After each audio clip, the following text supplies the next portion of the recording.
The strength. The speed. The agility. The power. The highs.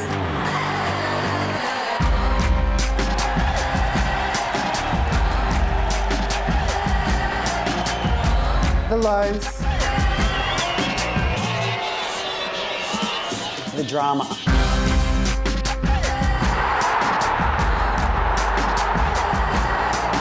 The powerful players. The power plays. The big shots. The challenges. The champions. This isn't just netball. This isn't just netball.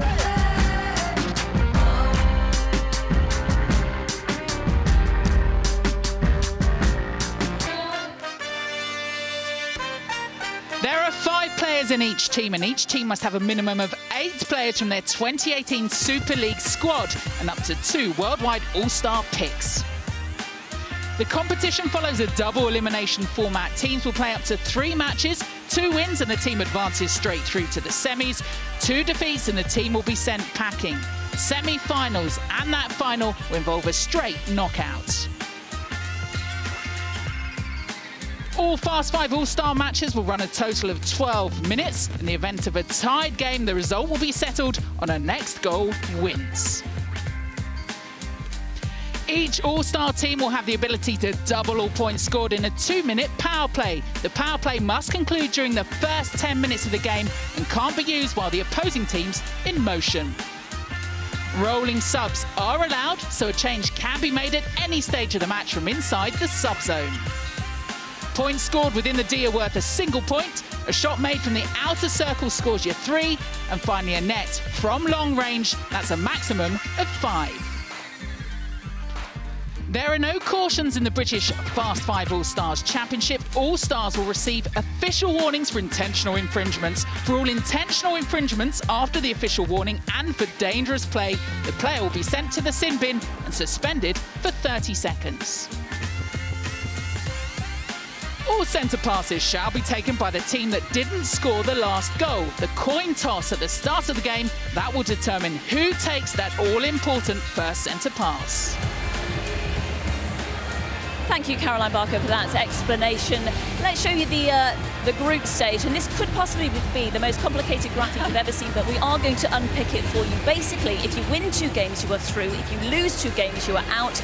If you win 1 and lose 1, you play in a decider, and if you win it, you are through. So the lineup for the first 2 sides. Love for Lightning, Tamsin. What do you make of that? Yeah, no surprises really. We've seen Renska Scholes, we've talked about her a lot in the build-up, out there looking for the long bombs from her. Twaini Keenan, a new addition, obviously replacing Sterling, headed out to Australia now, so that will be an interesting side, a very good, exciting team. Incredibly strong. Moving on to their opponents, Surrey Storm, starting with their 2 all-star picks. Yeah, and do we really need to say any more? No. Sharni Layton at the back. I think we've made, you know you're a big deal when you get your own walkout, right? And she certainly is. So yeah, look forward to her. Look at her coming out for flying in steps, being really loud and noisy on court. Mickey Austin starting in the middle, and Shandon van der Merwe. We said it's not a very defensive game today, but you see their 2 imports being in the back there. Let's see how Ria Dixon and Siggy Berger do with those long bombs. 2 incredibly impressive teams. It's now time to hear from 2 of the key players from both of those sides as we head into the first match. But for now, well, you can see on screen now Sharni Layton taking in the crowd. I'm Caroline Barker alongside Pamela Cookie.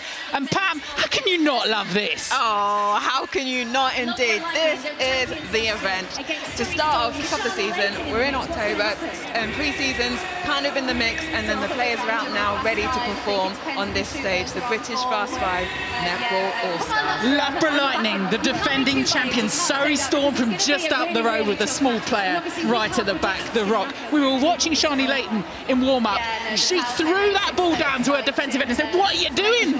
Get on with it." Exactly. She is a powerhouse, both in presence, in voice, and in ability. So she'll be really pushing that Storm team from their back position in goalkeeper.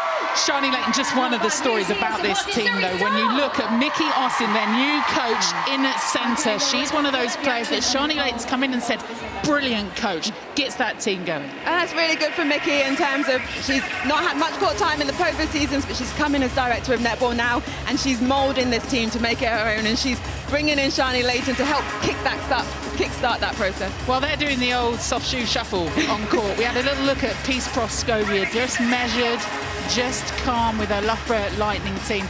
They were having a glance across at what was happening there. And for Peace Proscovia, this is the day she wants to say goodbye to this team that she's loved. Oh, she's going to be so sad at the end of this, and she had so much emotion. You saw that interview she did when she announced that she was leaving. She's had so many great years at Loughborough Lightning, and she's given us so many great years, and I think for her to be able to say goodbye in this way before she heads down to Australia is great for her. Giving the 10s to Renska Stoltz, who was the MVP of the tournament this time last year, one of those players that likes to drop them from back at Westfield. You said it, the long bomb queen. She was sinking those 10-pointers, 5-pointers when it wasn't in the power play, and just having no fear, going to the post, and every time it left her hand, you knew it was going through that net. She loves playing alongside Proscovia too, because she gives a bit of confidence. She's an arm around her too. Yeah, she's just a nice partnership there. So Renska feel comfortable that she can take those long shots, because Peace is under the post if she ever misses. If she misses, that is. But it's having that support and the support around her. Hannah Joseph in at centre will be bringing that attacking ball through the court for those two shooters. You'll notice the W's are gone. Just 5 players out on court in this, the British Fast 5 All-Stars. Each team, each squad was allowed 2 players from the world to come in. They've used those brilliantly. Of course, England are playing Jamaica at the moment in the internationals, but the best players that were available are here on this court in London. They are indeed, and we're going to see those stars shine. And it's not just the All-Stars. The All-Stars are fantastic, and I can't wait to see some of the players we haven't seen on a regular basis, but you've also got at least 8 players in each team that played in last year's Super League, so those stars are also going to be there on the court. Somebody stick 12 minutes on the clock, and it's short, it's sharp, it's fast, it's furious. We might see someone dumped into that sin bin for 30 seconds too. No cautions, they're just going to throw them straight in there. Well, if there's an infringement or two. Have a look at court, you'll see the 1, the 3 and the 5. That's how many points you can pick up from those areas when they haven't pressed the golden buzzer. Stoltz first off, she'll shoot like that all day. Oh, but with a slip slide. Has she got the right shoes on? Sharni Layton, she's just given them an opportunity early on. Yeah, giving it back. Peace Proscovia, they're getting a nice little tip on it to ball back in Loughborough's hand. Now, hopefully, we'll hear a lot less whistle from the umpires. Chatting to Gary Burgess before, they're going to try and let quite a bit go. They love the flow of Fast 5. Yeah, same age. I was speaking to him at the start, and he said you'll see less whistle coming through the court. They'll be playing more advantage, but around the edge of the circle, you'll have less advantage and more penalties. Lovely shot. There she is. Stoltz settles from the 3, and Loughborough Lightning on the board. Yeah. Centre pass slightly different too. So the team that doesn't score gets the centre pass. Yes. So not like the old game where it's alternate passes. Is Ziggy Berger. Little nerve calmer, that one. Yeah, just slots a nice little 1-pointer just to keep that ball ticking over. Pamela Cookie normally found in that attacking end. She was too quick for this game, though. This game was too quick for me. Saying nothing. This for 3 again from Stoltz. She'll go from here. Oh, but again, Peace Proscovia on that rebound, getting them the ball back, be it a backline pass. I mean, that's not easy. Proskovia's such a long reach on her. She'll be loved in Australia when she heads down there. Proscovia again will shoot from here. Lovely. Did you see her little footwork as well to get around Sharni? And then she just put that one straight up and in. 6-1. Reminder, no one's pressed that golden buzzer yet. Even though the game's 12 minutes, you've got to press it by 8 minutes because it's got to be done by 10. That all sounds a bit complicated. Don't worry, we'll hold your hands through it.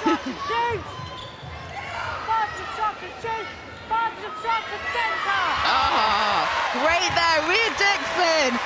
Attacking defender, backing up, gets that ball. Storm on the attack. Defense outside. We got to land on court. Back up and at it. So that's where it's now been called on Mickey On's in the back, but we see the shooters coming out to take that penalty, pass or shot, because they can go for those long bombs.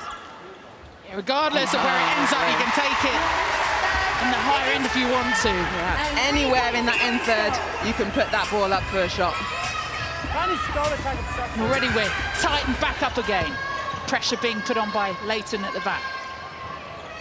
Oh, Sola with it. Oh, Mickey Austin's having a tussle.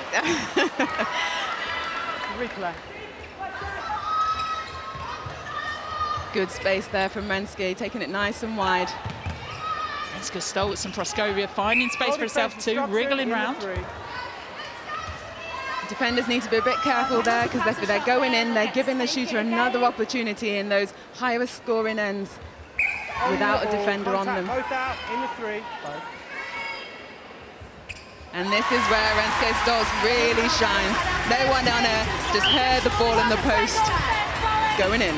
And it was Stoltz on the buzzer that won it for Loughborough Lightning against Team Bath last year. What a final that was. Storm building again. Berger opting back to Mickey Austin, the coach. Great movement. Great movement. A nice baseline drive there by Berger. Well seen by Dixon. Well, we've got a sub coming on. The roll's happened. So Stoltz is off court. You would have seen just at the top of your screens, there's a little sub box you have to stand in before you come on, but they are rolling subs, so you can come on and off whenever you want. Exactly that. And Amy Clinton on the court now for Loughborough Lightning. Contact goalkeeper in the one. It's funny, you'll see sometimes players not looking to the bench or the sub so that they can stay on a little bit longer. Never. Right, Amy Clinton's on then. A goal attack. Apart from the obvious height difference, what else does she give you? Or is it that? Yeah, maybe that height. She is a very accurate shooter as well. And it'll be nice to see how she links in with Peace. Come on, someone go for the golden buzzer shortly. Clearly, must got to do something. Perhaps Surrey Storm to just nip back into this. Plenty of time on the clock. Goes for the three. Berger. Nice. We normally see her closer to the post when she's shooting, but this time round she's got that freedom. She's just going for the money shots. 7 minutes left on this one. Stoltz, it looks like, has been off, had a word in her shell like, and is going to come back on. She stood back in the sub box again. Oh, Peace! What was the lead on? She was like, swish, cool as a cucumber. 15-8, Stoltz with a hopper at the back, but Storm with it. The duck egg blue. Yasmin Hodgingman, we see there, just taking that shot as goal attack. Her first time in Storm colours. Another impressive young signing. The golden buzzer has gone. So that means 2 minutes for Surrey Storm. Whatever they do, they'll double it up in this. And already they've gobbled that ball back. Yeah, got that intercept and now on the attack. They really want to make use of this 2 minutes really well. Get this ball down and into that shooting end so they have as many opportunities. Oh, don't do that. That's not what they need. I mean, I know the crowd want a selfie and everything, but not this early on. There's great defensive pressure, but who wants the ball? Oh, and again, Lightning just piling it on. Oisola there in goal defence, just on it. Hard as nails in that defence. This for 6. Oh! That first double up. And that's what it can do to the score. Exactly, bringing it so close now, just 1 point in it. Storm need another intercept to get this ball in their hands to give them another opportunity. Oh, Peace Proskovia. It does waste a bit more time. Layton builds. Can they transition quickly? Here goes Layton again, looking for the long throw. Back in the land. Great support play in there, giving Storm the opportunity to get it down as that backup. 45 seconds. She'll go for this one. Will it be 10? It drops! Oh, it rolls round the pinball back out. Oh my God. That post was unforgiving. 30 seconds. All Lightning have got to do is play down. Just hold on to that ball. Sensible from Loughborough Lightning. Play some possession netball. Keep moving it between themselves. They've still got their power play to go. And Storm just heads dropping at the moment. got to snaffle this ball back and then be quick up the top. 10 seconds left of their power play. That's not going to happen. Not when Stoltz has got it in hand and lays it off. Why wouldn't you? Play it back.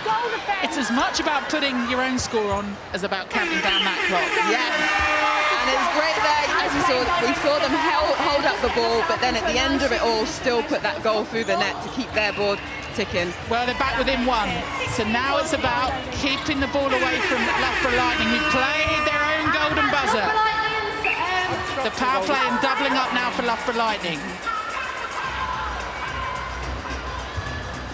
So you hear the buzzer go at the end of the other team's power play. If you heard the buzzer twice, then that was indicating the end of Surrey Storms and then the beginning of Loughborough Lightning. Yes, no two teams can have a power play at the same time. Stoltz back on then. Harris on at centre. Scovia just wipes her out a bit. And again, good defensive pressure from Surrey Storm. Yes, they're really making it difficult for Loughborough to get this ball down, to be able to take those shots in their power play. So the contact was in the pink. Stoltz could have gone back out to the 5 if she wanted, but she's going to opt for that. This for 6 and rolls off the back. Proskovia does well to recycle it. Go on, Emily. Great intercept. Comes Storm again. Nice play there. Good vision by Dixon. Berger under that post. Back to within 1, Surrey Storm. Look at this here. Just reading that play so well. Here come Loughborough Lightning again. Little bounce in to Stoltz. She'll have another go from here. Still on the power play. This one's a double again. Not used to seeing this from Stoltz. Stoltz with a little breathe in and rolls again. Just the 20 seconds. Hang on to the ball, Surrey Storm. Both teams, you have to say, wasted that golden buzzer. You said it. I agree. It's because I said I had to say it. No, yeah. Not good use of either power play in this game.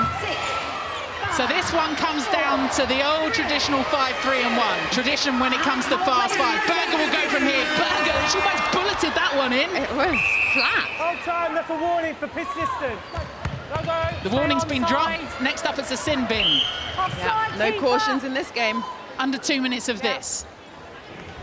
So with those power plays gone, it's just wherever they're stood on court, that will mark up to those points. They've got to get round there. Storm's still about 5. She did. They're not, but Vicky Austin on the edge of the circle, reading that well. And Storm have just come out in the second half of this game, really pulling it back. Yeah, Sharni Layton's on the bench, but I say on the bench, you can see her up. She's shouting her team on. Yeah, she's not sat down. Just the one in it. Nikki Austin, the coach again, but Berger needed sticky hands. Didn't happen. Oyesola right there on that defense. Proskovia will go from here to put a bit of distance between them and off the back again. Oh, and they weren't reading that. It's a bit of a slap ball. Stays on court, not in the Surrey Storm hands. Obstruction, goalkeeper, pink area. 3-point chance. Yes. So she's not put these in, and again goes off back. Now, you would have thought maybe Proskovia would go, but she tees up Renska Stoltz again, and this time she connects. She had faith in her shooting partner. Give her that next opportunity. And that means that Surrey Storm need a 5, or will they opt just to nibble one off? 30 seconds. They'll queue up for the 5. Berger needs to be under that post, because if this... to come back. She's slung that one through all day. Now the defensive pressure. Storm behind for so long in this game. Now they're ahead. Hang on to the ball. Play it round court. 10 seconds left. They pinched it. They're on their feet, the bench. Here goes Ziggy Berger again to put the gloss on for Surrey Storm. Wowzers! Oh, the defending champions about to lose. No, they'll have a chance. If she wants this, she's gone for 3. This to level it up. Oh, and Renska Stoltz The time on the clock is over, the buzzer goes, and Loughborough Lightning, defending champions, have a 0 against their names. That means Mickey Austin with her hands in the air. That's what it means to Surrey Storm. Oh my God, what an end to that game. Definitely gave her 2 halves in one whole game. I can't believe it. Storm just fought back and sunk it when it mattered. Who says this doesn't matter? Have a look at what's happening on court at the moment. It's like they've just walked out with the World Cup. It's like they've already won the competition. We're up here and we're reaching the roof. What are they like on court, Gail? Thanks very much. Well, Mickey Austin, your first taste of being a competitive coach. That wasn't bad, was it? Yeah, I think I'll quit now. 1 game, 1 win. That's me done, surely. What was it, the emotions when Rhea Dixon was standing there about to take that shot? Because the whole game turned in a matter of seconds. Yeah, but you know what? Full confidence, because if there's anyone that can long bomb a ball when we need it, it's Rhea Dixon. You know, she's someone that you always put the ball in her hands because she just takes a breath and sinks it. So full credit for her for sticking that out underneath the pressure, and for everyone. Full team effort is Fast5, so well done to the girls. No first team curse. You're halfway there, aren't you? 1 more win and you're through. Yeah, exactly. I think we've already beaten our record of last year. So yeah, as we say, we'll just watch the next game, see who we end up playing, and then we'll take it from there. Brilliant. Well played. Lovely bit of drama at the end. Thank you. Yeah, the double elimination means you get 2 wins and you go through. You get 2 defeats and you go out. We are so far away from that. 12-minute games. Everyone's heart rate has gone up and bang and through. Pamela Cookie, if we can breathe just a little bit. Match 2 and someone sound the alarm. Another global superstar, and this one is for keeps in the NSL. Look at that name, Cat 2 of 80, coming in, and she will be someone to really impress on this court. She will indeed. She is a golden shooter. Played for the Silver Ferns, played for Samoa, played Mystics and Pulse. She's been all over the place playing some fab netball. And in this team, with the likes of Claire Maxwell in at centre, just formerly Brownie, so people might know her as that, just to kind of add to this Sirens team, it's going to be really nice to see how she can help them tick that scoreboard over. The Sirens really want to make an impression, but they're up against your old side, the 7 Stars, and again littered with talent. Step forward, Ash Brazel. Wowzers, another Australian in there. She's not seen her at goal attack before, so this is a bit of a change. So I think she's probably in at centre. Iona Darroch's in there as well. You've got Marika Holthuizen, a shooting queen from South Africa, and Pumza Mweni. Probably going to see her at a goalkeeper in that defensive end for 7 Stars. Yeah, they can switch both round. They seem to have had that switch already. They're just trying to confuse people by having that. We'll see the positions change on court, although I would love to see. We saw it one stage last time out, didn't we? Saw Rachel Dunn in at centre, and that caused all sorts of fun.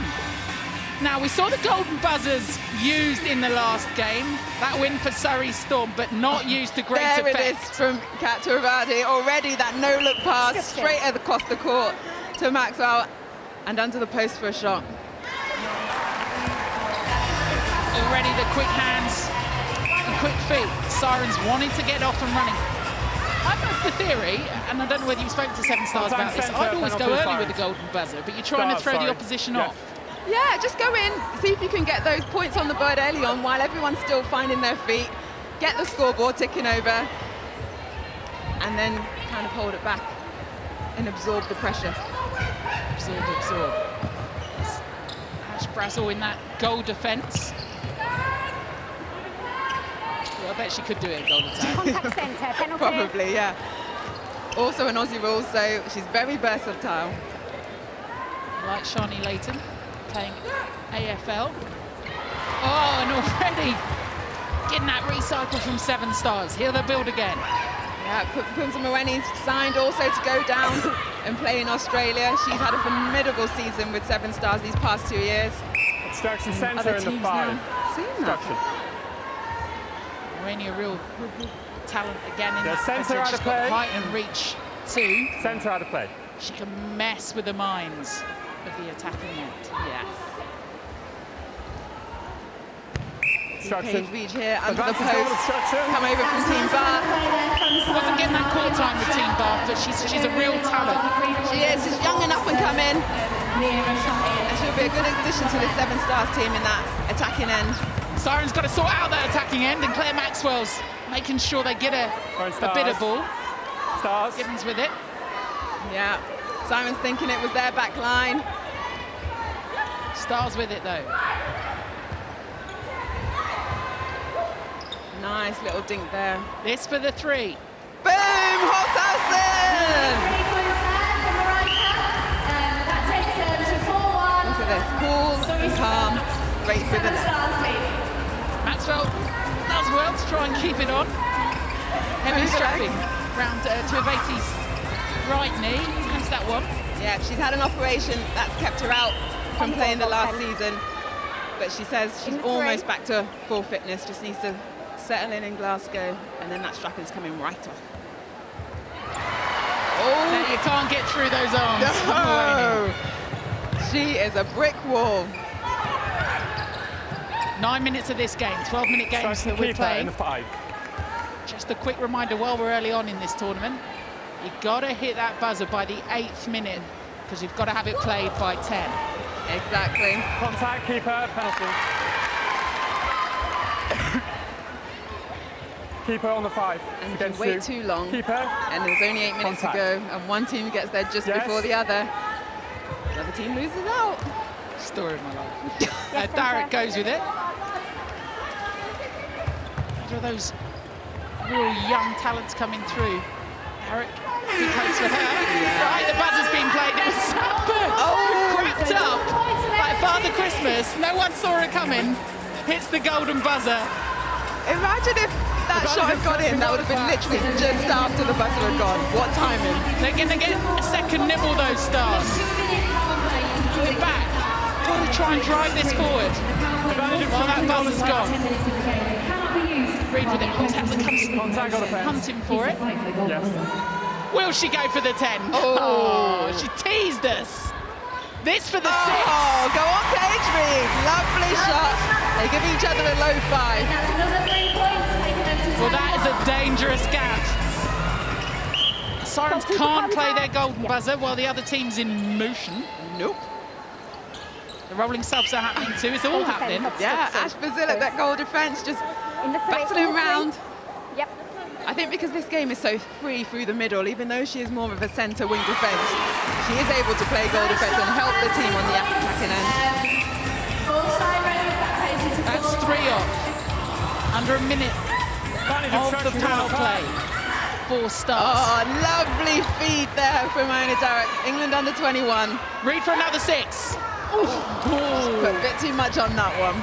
We were sat just right behind that shot, and you could just see as it left their hands, that one was going too far. Construction.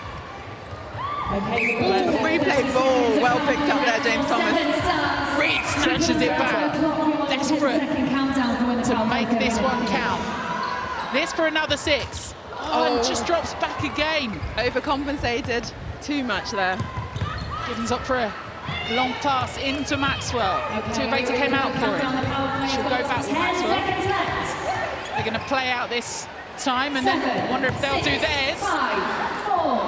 Lovely rebound from Mawene. Nice, is she going to go? Oh, she tried. Power play over them for 7 Stars. So Sirens now have the option to play theirs. Maybe they're going to try and get it out the legs of the Stars, try and wind them down a little bit, because it's not quite working that attacking end. No, Centre contact. just not finding those connections. Yes. Just having a look as to whether they're going to play that. Vantage movement 8 minutes is centre. crucial. Still got a little bit of time to hold out. Centre. You're watching the clock counting down and you're trying to work out how long's gone. It's just over 6 minutes that's gone. Construction goalkeeper. Both back, centre and goalkeeper. Caroline, why'd you out me like that? Sorry, Pamela Cookie. England's finest. Holzhausen. Oh, good fake shot. That was good. She drew both defenders out, and it just means 7 Stars, as T was saying in the break, can keep this scoreboard ticking over. So they've got a minute and a half left to hit their buzzer. We did see Team Bath forget to hit the buzzer last time. This from distance from Tuiveti just goes off. She slaps her hand. And a loose pass. Again, not working for the Sirens in that attacking end. There was a point across to the buzzer, but still they're not leaving the bench. They've got less than a minute to hit that buzzer to Sirens. That'd be a waste. Oh, they're having a twitch, maybe off the bench. Are they going to wait until they get it within shooting range? Oh, that's not going to help. They'll leave it to the last possible moment. Looking up at the clock. They're getting these balls, they're creating the turnover, but then just when it gets into the shooting end, someone hit that buzzer. They've only got 30 seconds left to hit it. Do they know they've got to hit it before the 8 minutes left? I mean, that would take me longer than 30 seconds to get off that bench and walk towards the buzzer, but no one's moving yet. 20 seconds, here they go, here goes the buzzer. They pressed it, so this would go to 2. No, 2 of 80 opts to go back out. Should have gone for the 2, should have gone for the 2. Should have gone for the 2. But Bueni right there on the defense. So we're in the Sirens power play, but that means nothing when it's in Star's hands. Oh, lovely shot there. Lovely shot there. Takes 7 stars. Carly Mosley with the shot. That was international. We've got a Wales attacking end now. Have 7 stars. 10 gap. Oh, Ash Brazil, that's what she does best. On the edge of the circle, getting a hand to it, causing the contact. 7 stars, ball in hand. They were queuing up a 5 for a 10, weren't they? Which is my kind of math. Sirens still got time. Little rolling sub change in and out. Stars at that. Yeah, Georgia Rowe, also, as you said, used to play for Celtic Dragons, and a Welsh. Goalkeeper obstruction. She gets a chance for a 3-pointer. Georgia Rowe from there. Oh, falling short. Backline Sirens. Repaired. Georgia Rowe looking for one of those Centre breakout back, please. seasons. She's been Centre. to the Commonwealth Games with Wales. She's played at that international level. Just really the move to try and work on again and change things up. Yeah, definitely playing a different environment. I think hitting with Sandberg at 7 stars. Yeah, just see what she can do in another environment. She's been up at Northumbria, she's been at Dragons. And she'll love a feed like that every day of the week. So, last few seconds, they've really misused this power play. They'll go for the 10 from 2 of 80. Here she goes, that one drops in. She couldn't do anything but, with just that clock counting down, they've completely wasted it. Penalty call, she has another opportunity. This for a 10, this one will count, will it? Oh, Again, just skews off. Oh, Sam Cook there, trying on the intercept.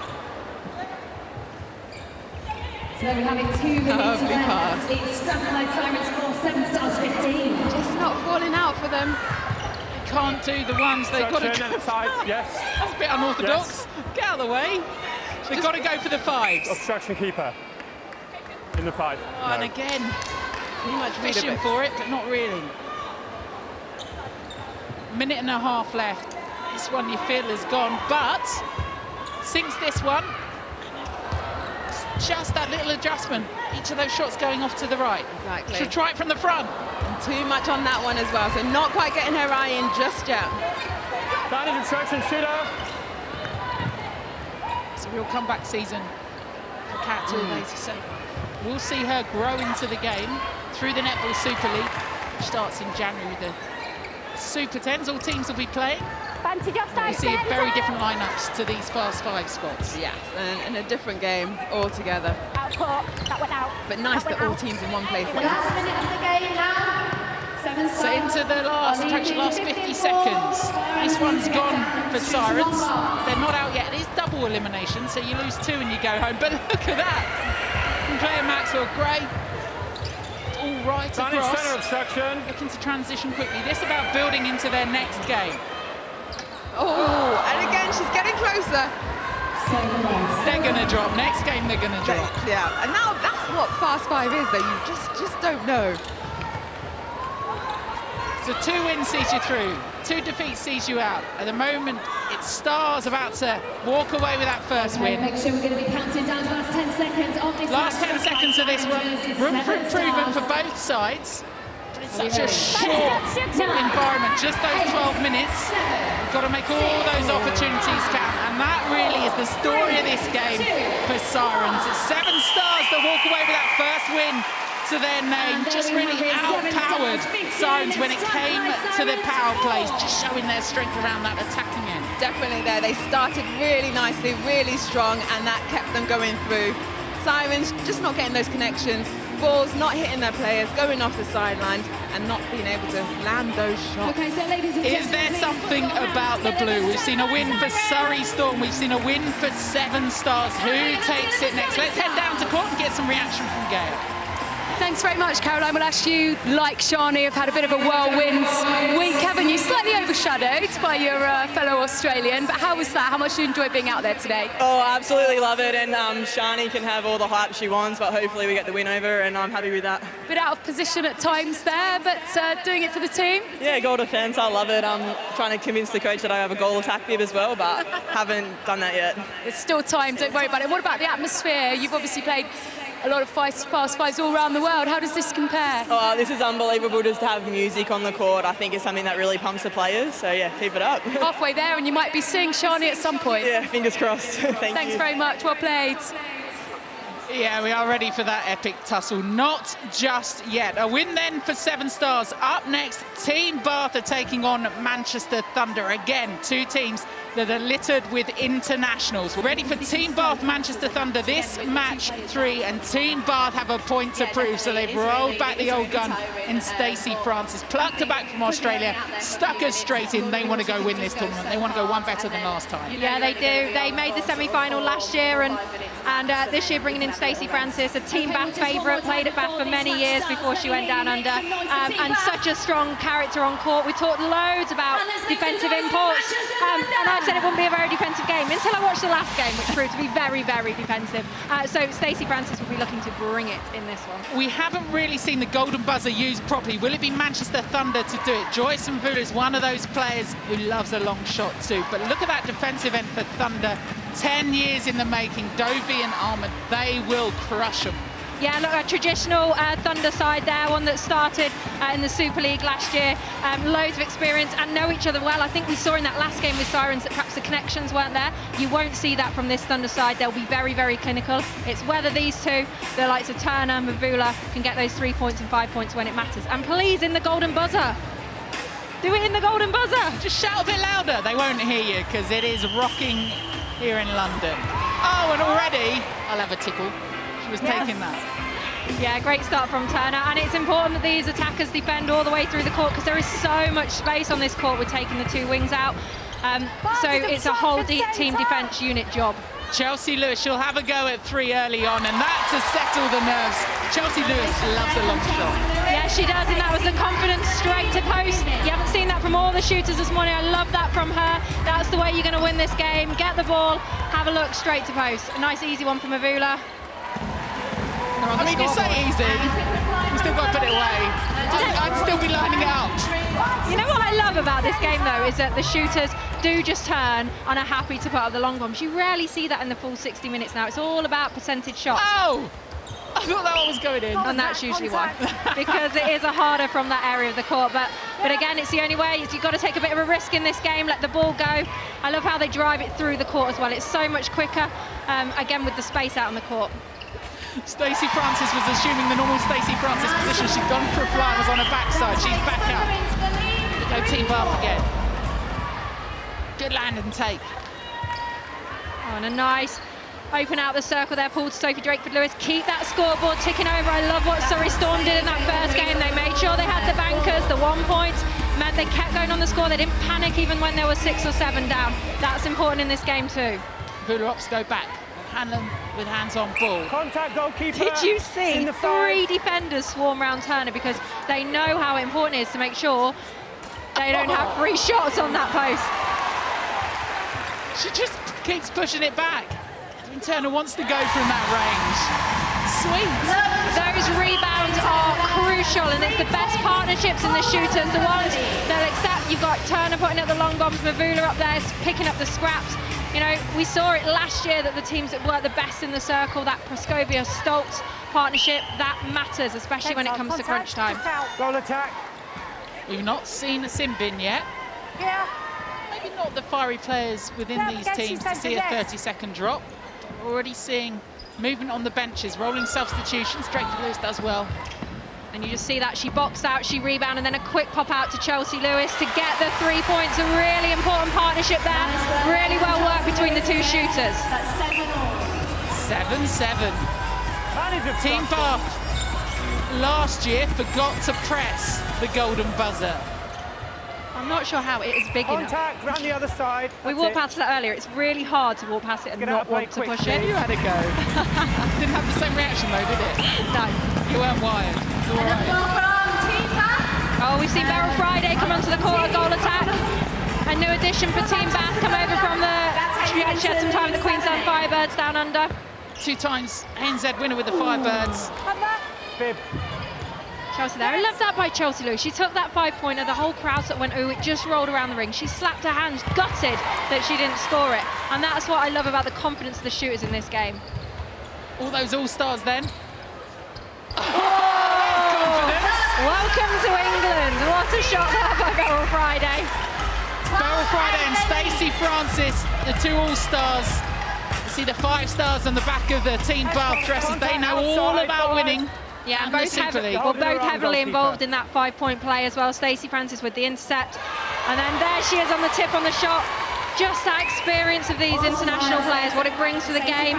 And it allows the youngsters to buzz around them as well. 12-8. No buzzer yet. There's also awesome work. Francis with hands on ball. I can see in the crowd with the biggest drum I've ever seen. Goalkeeper, contact, yes. Chelsea Lewis, she got some plaudits when she was in Australia at the Commonwealth Games. She's seeing that she's got everything about her game. Sometimes it's just about using that confidence as well. She's got the ability. For me, the biggest thing last season for Chelsea Lewis was that confidence. Well, it looks like she scrapped it for this year because she's come out straight away and she is happy to go to the post, gutted when she's missing them, still wanting to put the ball up. I'm a bit gutted that Thunder Bear can't go and press the buzzer.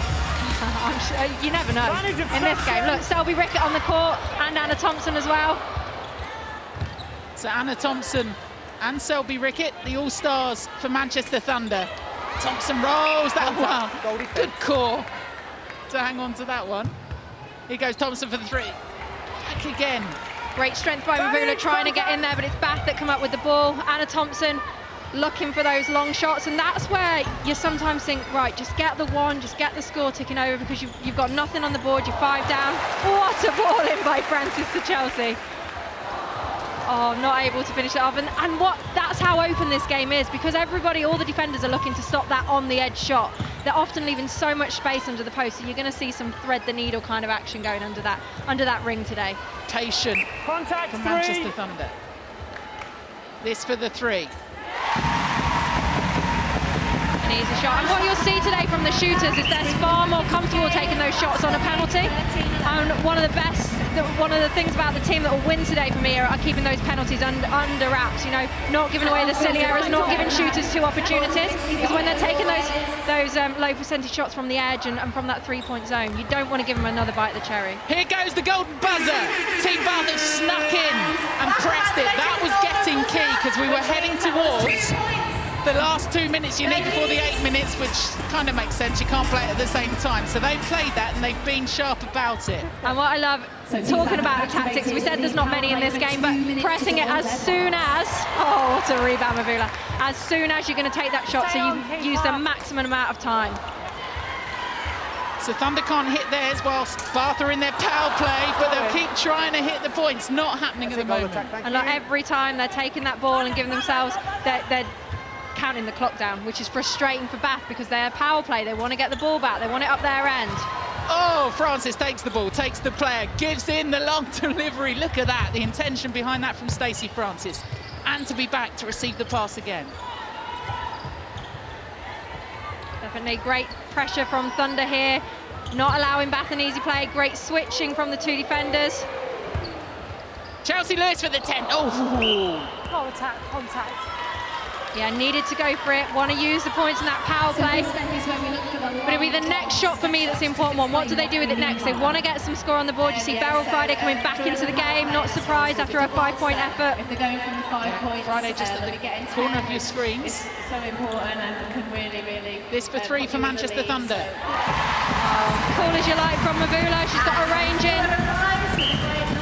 Well, to come back when it's the other team's power play and draw it back to within 1. Chelsea Lewis for a 6. Yes. Tops over. Who's on the rebound? It's Thunder hands. Yeah, Airy gets the ball and gets it back out. It was sensible from Lewis to go for a 3-pointer, but still not landed for them. So there's still no score for Bath in this power play. We've seen that a lot today. Did you have to hit me to tell me that? it was a gentle nudge. It's the coach in me, I can't help it. All right, I'm listening, coach. I'm listening. They have wasted the power play. Yeah. All gone and not a point scored in that passage of play. Thunder got to hit it. They've got to hit it. They've got 5 seconds left, 3 seconds left. Go on, quick, Karen Gregg. Can she hit it? She pressed it on the nose of the 8 minutes. She's happy with herself. As tight a squeeze as Thunder could get that buzzer, they've gone for the power play. Bart, I'm with you about the buzzer. I would go early doors. I like to go early doors, take the lead. Bath trying to play a possession game there, but Sophie Drakeford-Lewis pulled up for the attacking contact. So Thunder get their opportunities. It's big for them. Having to go back though. Good defensive pressure from Team Bath. Yeah, I've been impressed to see how the defences are working as units today. They're really making attackers struggle. And Imogen Allison, what a backing up. That's her bread and butter. Look at that from Allison. Look at that from Francis. On the board. Can you be quiet? I don't know if that was directed at us from Gary Burgess. I think that was a bench shout from Burgess. And he's given a warning to the bench as well, so who knows what was going on down there. You'd have thought they'd have been happy. They just turned over the ball and got it down in 2 passes. Sin bin the whole bench. A minute left of Thunder's power play. Oh, and Bath again with it. Francis, so clever. They're looking at that clock and just want to take your time.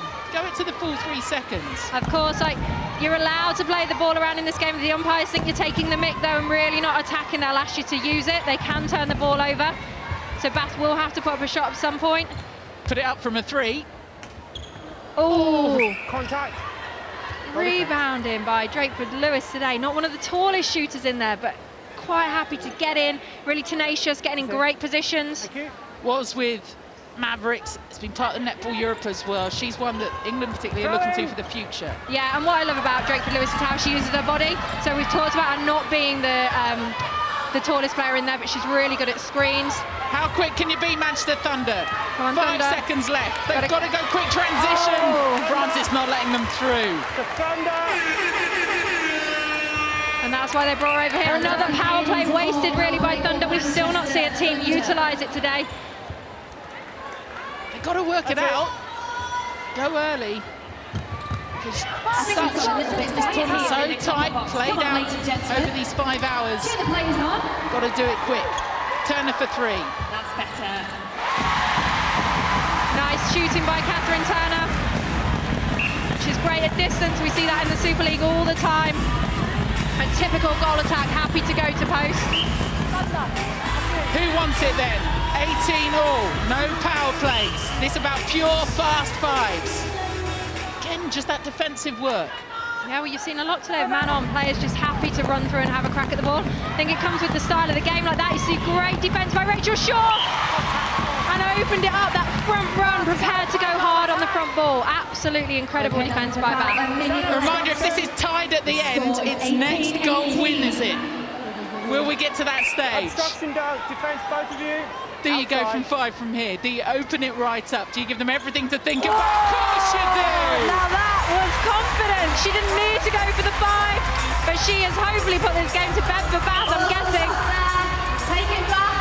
Thunder need to match it. If anyone can, it's Thunder. They have the ability to shoot from distance, but you've got to give it to them. O'Hanlon says, we should have had that. That should have been ours.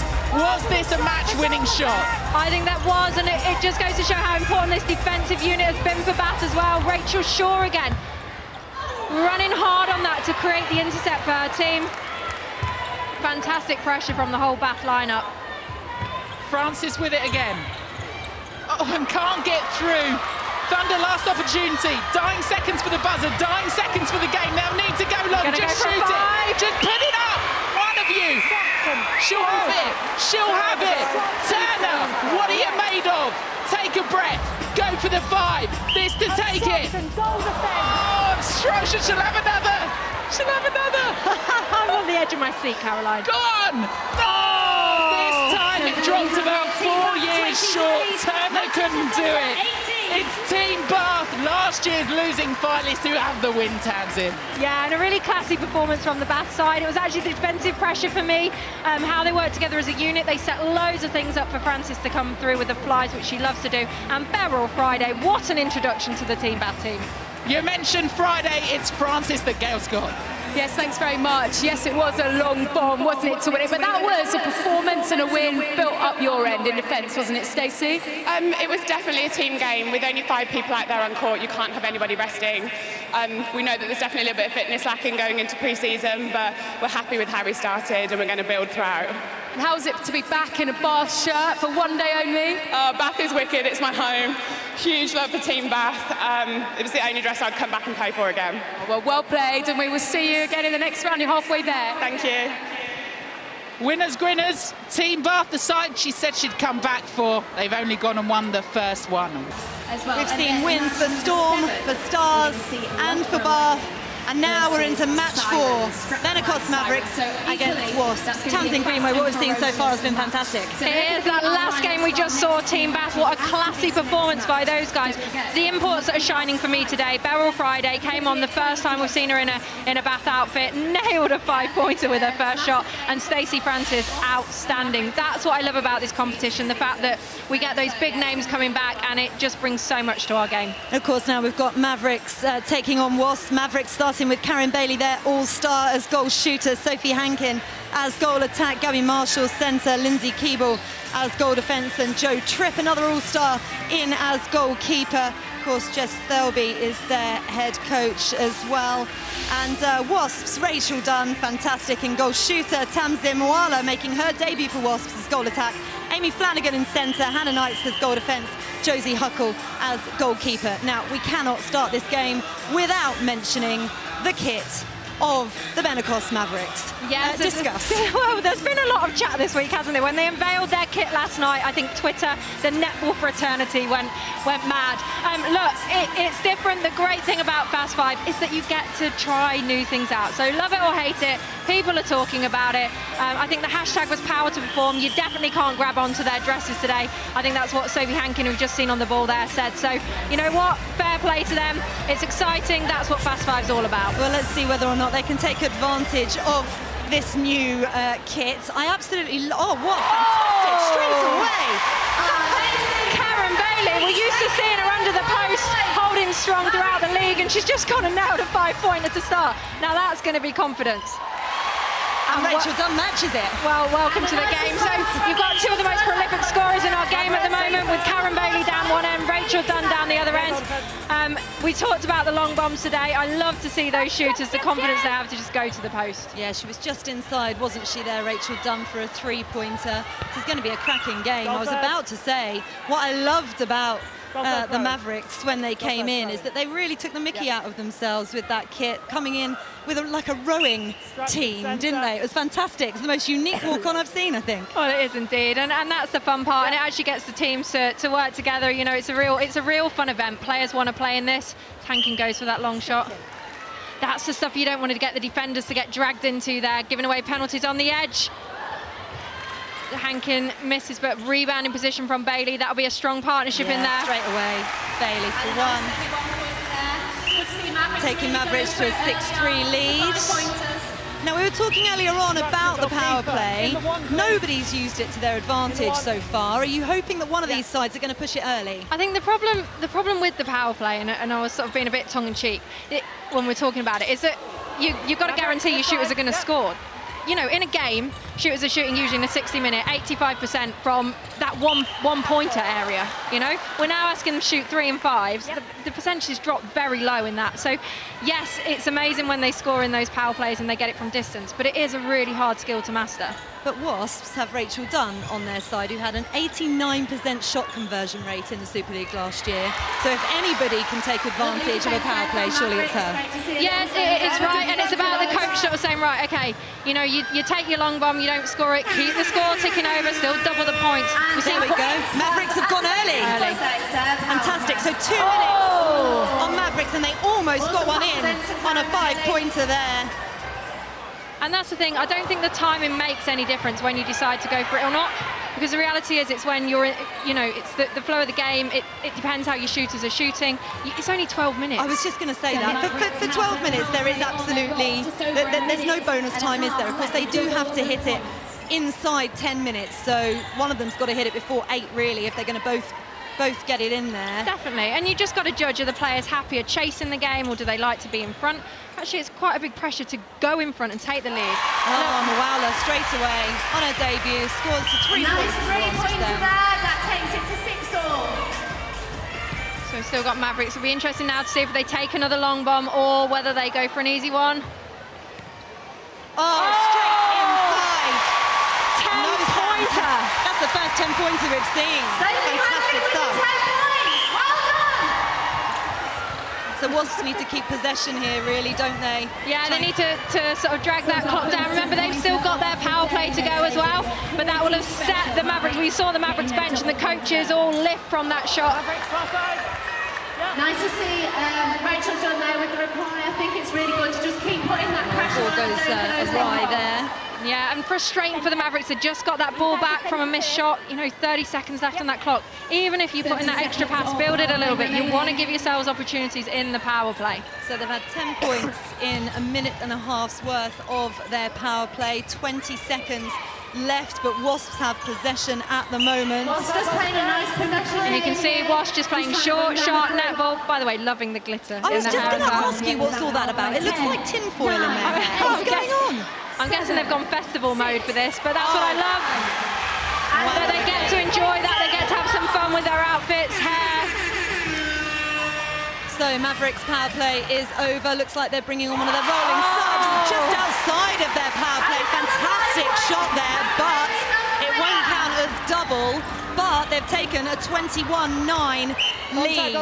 So when is Mel Mansfield going to hit the golden buzzer for Wasps? What would you recommend, bearing in mind Mavericks have taken a big advantage here, Tamsin? Well, she'll probably have a plan of who the 5 players will be on the court at the time of the power play. That's important. You want to think about who your shooters are, who the defenders winning that ball for you. I reckon she'll leave it another minute, let the team settle. I think Mavericks have definitely been the team that has settled the quickest in this game, and that you can see from the lead. Yeah, I was going to say, I mean, we've got just under 7 minutes left. Would Mel be disappointed with the scoreline as it is now? I don't think so. This game can change so quickly because of how many points you can put on the board at one time. So, you know, things like that she'll be disappointed with. They should have eaten up that rebound. It was a great follow by Karen Bailey. Yeah, that's what I said. I think Mavericks have just started quite a bit sharper. And seem more switched on to the task. Karen Bailey under the post, though, doesn't miss very often, does she? Here we go again. 5-pointer Mwalo's going for. Oh, unlucky there. Almost kept in. Yeah, and you've seen that from Wasps already. They're trying the long bombs. They're just not falling for them, and that's the difference in the score at the minute. Mavericks have Bailey get those 2 incredible shots. If it pays off, and if you score, it pays off. That is the thing with this format. If your eye is in, the points are on the board. Exactly that. And as a coach, you just sit back and really hope it's in. I was going to say, are you a little bit less stressed this year at the Fast 5, sitting up here than down there? It's a nicer position to be in, I'm not going to lie. I think if you're not playing and you're not commentating, coaching is the worst. You're sitting there watching everybody else try and do the job you want them to do. I can imagine. At least you did get the opportunity of coming on the pitch. You know, Mickey Austin has that this year for Surrey Storm. She can do something about it. Mavericks have the ball again, going to transition up court. Still leading by 23 goals to 9 at the moment. Yeah, and you see a few changes from Mavericks now. They've brought on new legs as well, so Ellie Kelk in the circle there, just going for a three-pointer. Michelle Jane coming into the middle. 3 seconds. Oh, great pressure from Hannah Reid. That's the kind of magic you need, and that's when those experienced players matter. Sophia Kandappa's just come on now for Wasps as well. Yeah, and probably Wasps' most natural centre today. Katie Harrison at goal attack as well. So the team's really using these rolling subs. Yeah, Katie Harris making her debut as well, signed from Surrey Storm, scored 275 goals for them last season. And there we go, there is the power play for Wasps. And Rachel Dunn has just smashed in a 10-pointer on the buzzer. Well, do it 23-19, 4 between it. Do it when it matters, and that's why it's so important, those long bombs, getting it at the right timing. We've seen her miss a few already, but when it matters, she gets the long shot. And now Wasps again straight onto the attack. And this is exactly what you were saying, Tamsin, as well. This game can turn on its head so quickly. That's what I love it. And you know, that's why the crowd gets so involved, because you never know what's quite going to happen. And the momentum goes... Oh, another one! Oh! And she does it again. That is why she's here. 35 years old, 16th year, no plans to hang up her dress, and that's exactly why. Centre in the 5. Yep. Karen Bailey's going to take a shot from outside for 5 points. Off the rim. Better Well rebounding from collected. Watson.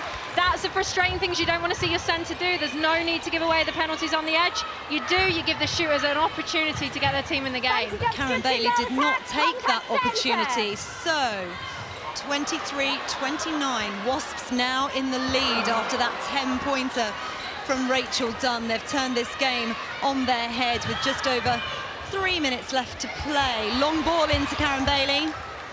Paige McCallum now onto the court, taking this three-pointer. Lovely, synced it straight away. Nice steady shot, and they needed to do that. It's brought the scores back in 3. We've still got 25 seconds left on the clock for Wasps. They'll be wanting to take advantage of that. So now the key is, you go for the 5, which could be a 10 points, or do you work one and get it in a 3-point zone? She's going for it again, Rachel Dunn on the outside. Oh, and again! Oh my goodness me! So that's 25 points at least for Rachel Dunn, all from the outside. Absolutely fantastic. And that's why you take the risk, because that has given 30 points to Wasps. They were still inside the power play. I was 5 seconds under with my timer. Amazing, another 10 points. So 30 points from Rachel Dunn. Absolutely fantastic. And Wasps are the first team that have actually used that power play to their advantage. Now you see Rachel Dunn's gone to the bench, a bit of a rest here. Chloe Essam, new signing from Loughborough Lightning. Youngster in there. Smart move by Harris there. She was right on the edge of the 1-pointer, so no point going for it. England under 19s, Chloe Essam. Yeah, up and coming. Yeah, great future talent. Got a few quarters last season for Lightning, so he made it through to the grand final. So Wasps are taking a huge advantage here as we go with just 2 minutes left. 26 to Benacos Mavericks and 39 to Wasps. 13 points they need to pick up here, Mavericks. Having led for the majority of the game, but that power play was taken by Wasps and made full advantage of. And there you see the pressure already. We probably saw Mavericks in control of the game for the first 7 minutes, but now they're chasing, and they're chasing big time. So you see uncharacteristic things. Great instep by Keeble. But you see long bombs through the court as well, because they're trying to get their team onto the action, and that's what happens when this clock counts down. You see the pace today of the game changes, because everyone just wants to get the ball down there and wants to go for the glory shots. So do you think the other teams are going to have a look at this tactic that Wasps use? They literally just made full advantage, kept possession. It did seem like a lot of the teams earlier on in the first 3 matches that we saw just really almost panicked when they had the power play. I think what we've seen today from the teams that have won, they were probably the calmest on the ball. So Storm never panicked, even though they were down for most of the game, and Rhea Dixon just kept going through the motions until she got that 5-pointer. That's the key. What you don't want to do is the crazy stuff, so the throwing away pointless ball through court. You know, you can score 3 or 4 times in 30 seconds. Yeah. You know, it's not the end of the world, but it feels like that because the crowd are going, the teams are going, your benches are up. Nice shot by Harris there. take them 14 points clear, 15 points clear there for Wasps. Wasps leading 41-26, 15 seconds. Oh, wow. Amazing. Another great shot score by Bailey, and good for her in this game because she shot exceptionally well from distance, just wasn't able to do it in the power play. No, she's been fantastic, Karen Bailey, but unfortunately it's going to be wasted because that's it.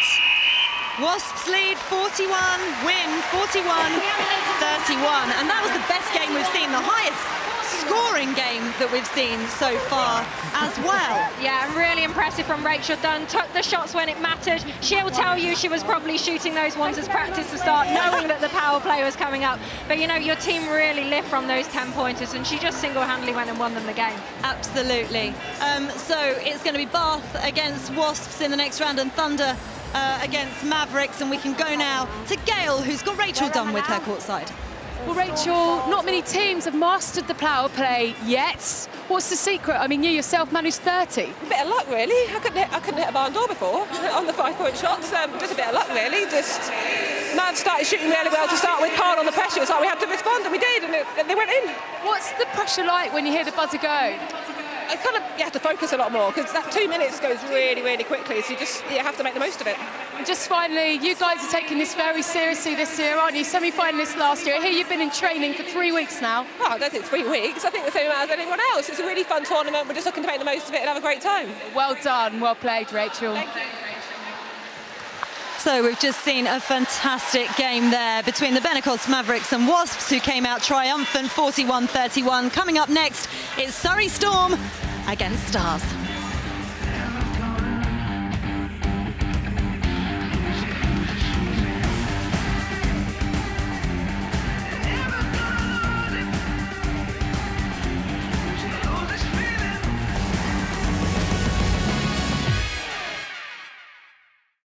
Four matches down at the British Fast 5 and Netball All-Stars here at the Copper Box, and the wins next to their names for Surrey Storm, for 7 stars for Team Bath, and hello the Golden Buzzers of Wasps. Tamsin Greenway alongside me. Thank you to Faye. I had to slip off and apply 5 layers of talc to get into my Mavs outfit. Now I'm in via a shoehorn, Tamsin. Those first games that we had in the group stages, it was about defensive pressure and who could use the Golden Buzzer.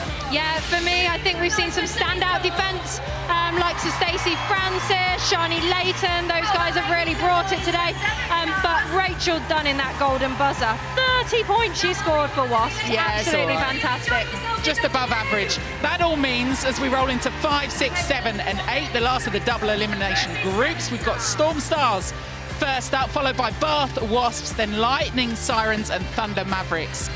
2 wins gets you into that semi-final, 2 defeats and you head home. So for Storm and Stars, whoever wins this goes straight through. Whoever loses will take on the winner of Lightning Sirens. All you need to do is put your feet up, keep eating and enjoy it. Don't worry about who plays who, we'll take you through it. This one though, we've seen some fairly cool heads. We've seen a dress change in colour at least. Sharni Layton in the darker blue, as would have been the clash. These 2 winning early on. I say early on, it's so quick, 12-minute games. Bang on to the next one, Tam. Literally blink and you miss it. Although when you're out there playing, it does not feel like 12 minutes, honestly. That running, those turnovers up and down the court, the adrenaline. Oh, early miss from Siggy Berger. Didn't see that in the first game. We saw them keeping the scoreboard ticking over. I wonder if those kind of shots will be costly. So the light blue of 7 stars, the dark of Surrey Storm. Oh, here you go, Paige Reed up against Sharni Layton. Reed for the 3. No, pops back out. Into the Storm hands again. And it's a great opportunity for those youngsters today to have a go at the likes of Sharni and the likes of Stacey. You know, they don't get that opportunity, and it really helps bring on their game as well. Nice defensive pressure there from Pumza. It's kind of someone hang on to the ball at the moment. Yeah, great little touch by Pumza Mweni. Stars really going to miss her this season. Great to see her playing out here today. Final game before she heads down under. Ziggy Berger with it though. And that puts Surrey Storm on the board. She's a player looking to really grow into her game. She's had experience in the Super League.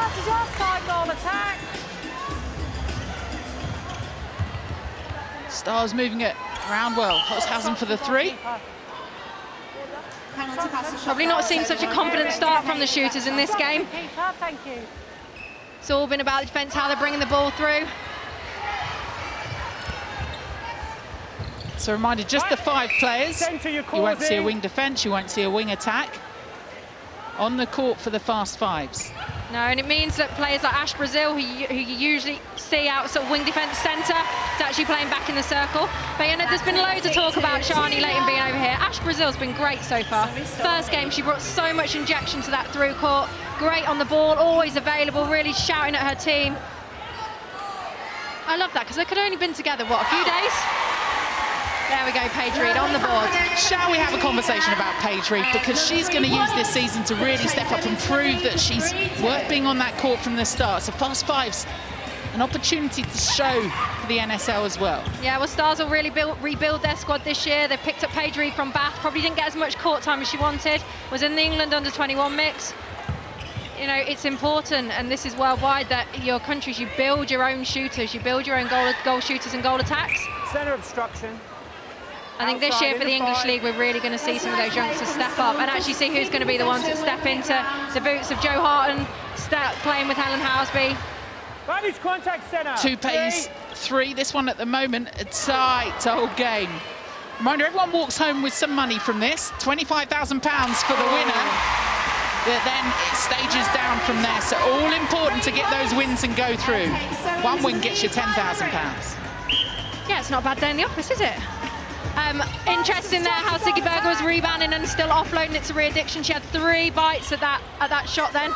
Great that she got the 3rd one in, but defensively you've got to pick that up. You can't keep giving them opportunities. Great swinging of the ball through there, and Reed again going for it. Opts to go back. Same thing from Sharni. You see her clap her hands, and she knows how big that loose ball was, that rebound. Because there's another 3-pointer now for Stars. Stars just putting the gas on and go ahead in this one.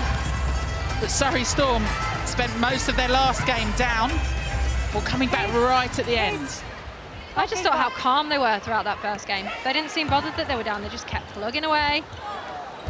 This side. Yasmin Hodge, England there, having a crack at that shot.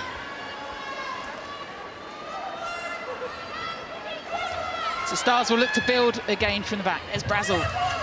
Looking for those options. She goes long, the confidence in that. Holzhausen takes it. Such good vision from Brazil. Okay, we've had the golden buzzer, 7 Stars. Sam Bird's played it. So this one for double. Just bounces back. Now Layton. So let's have a look how Storm play this. Will they play for possession? Will they move it around a little bit? Vantage contact. Got to still keep trying to push things forward. The umpires will keep an eye on that too.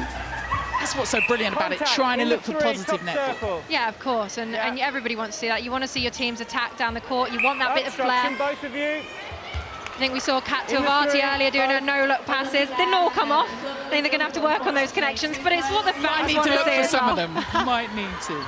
That's a ball-in-your-face job, those are. Might improve mine.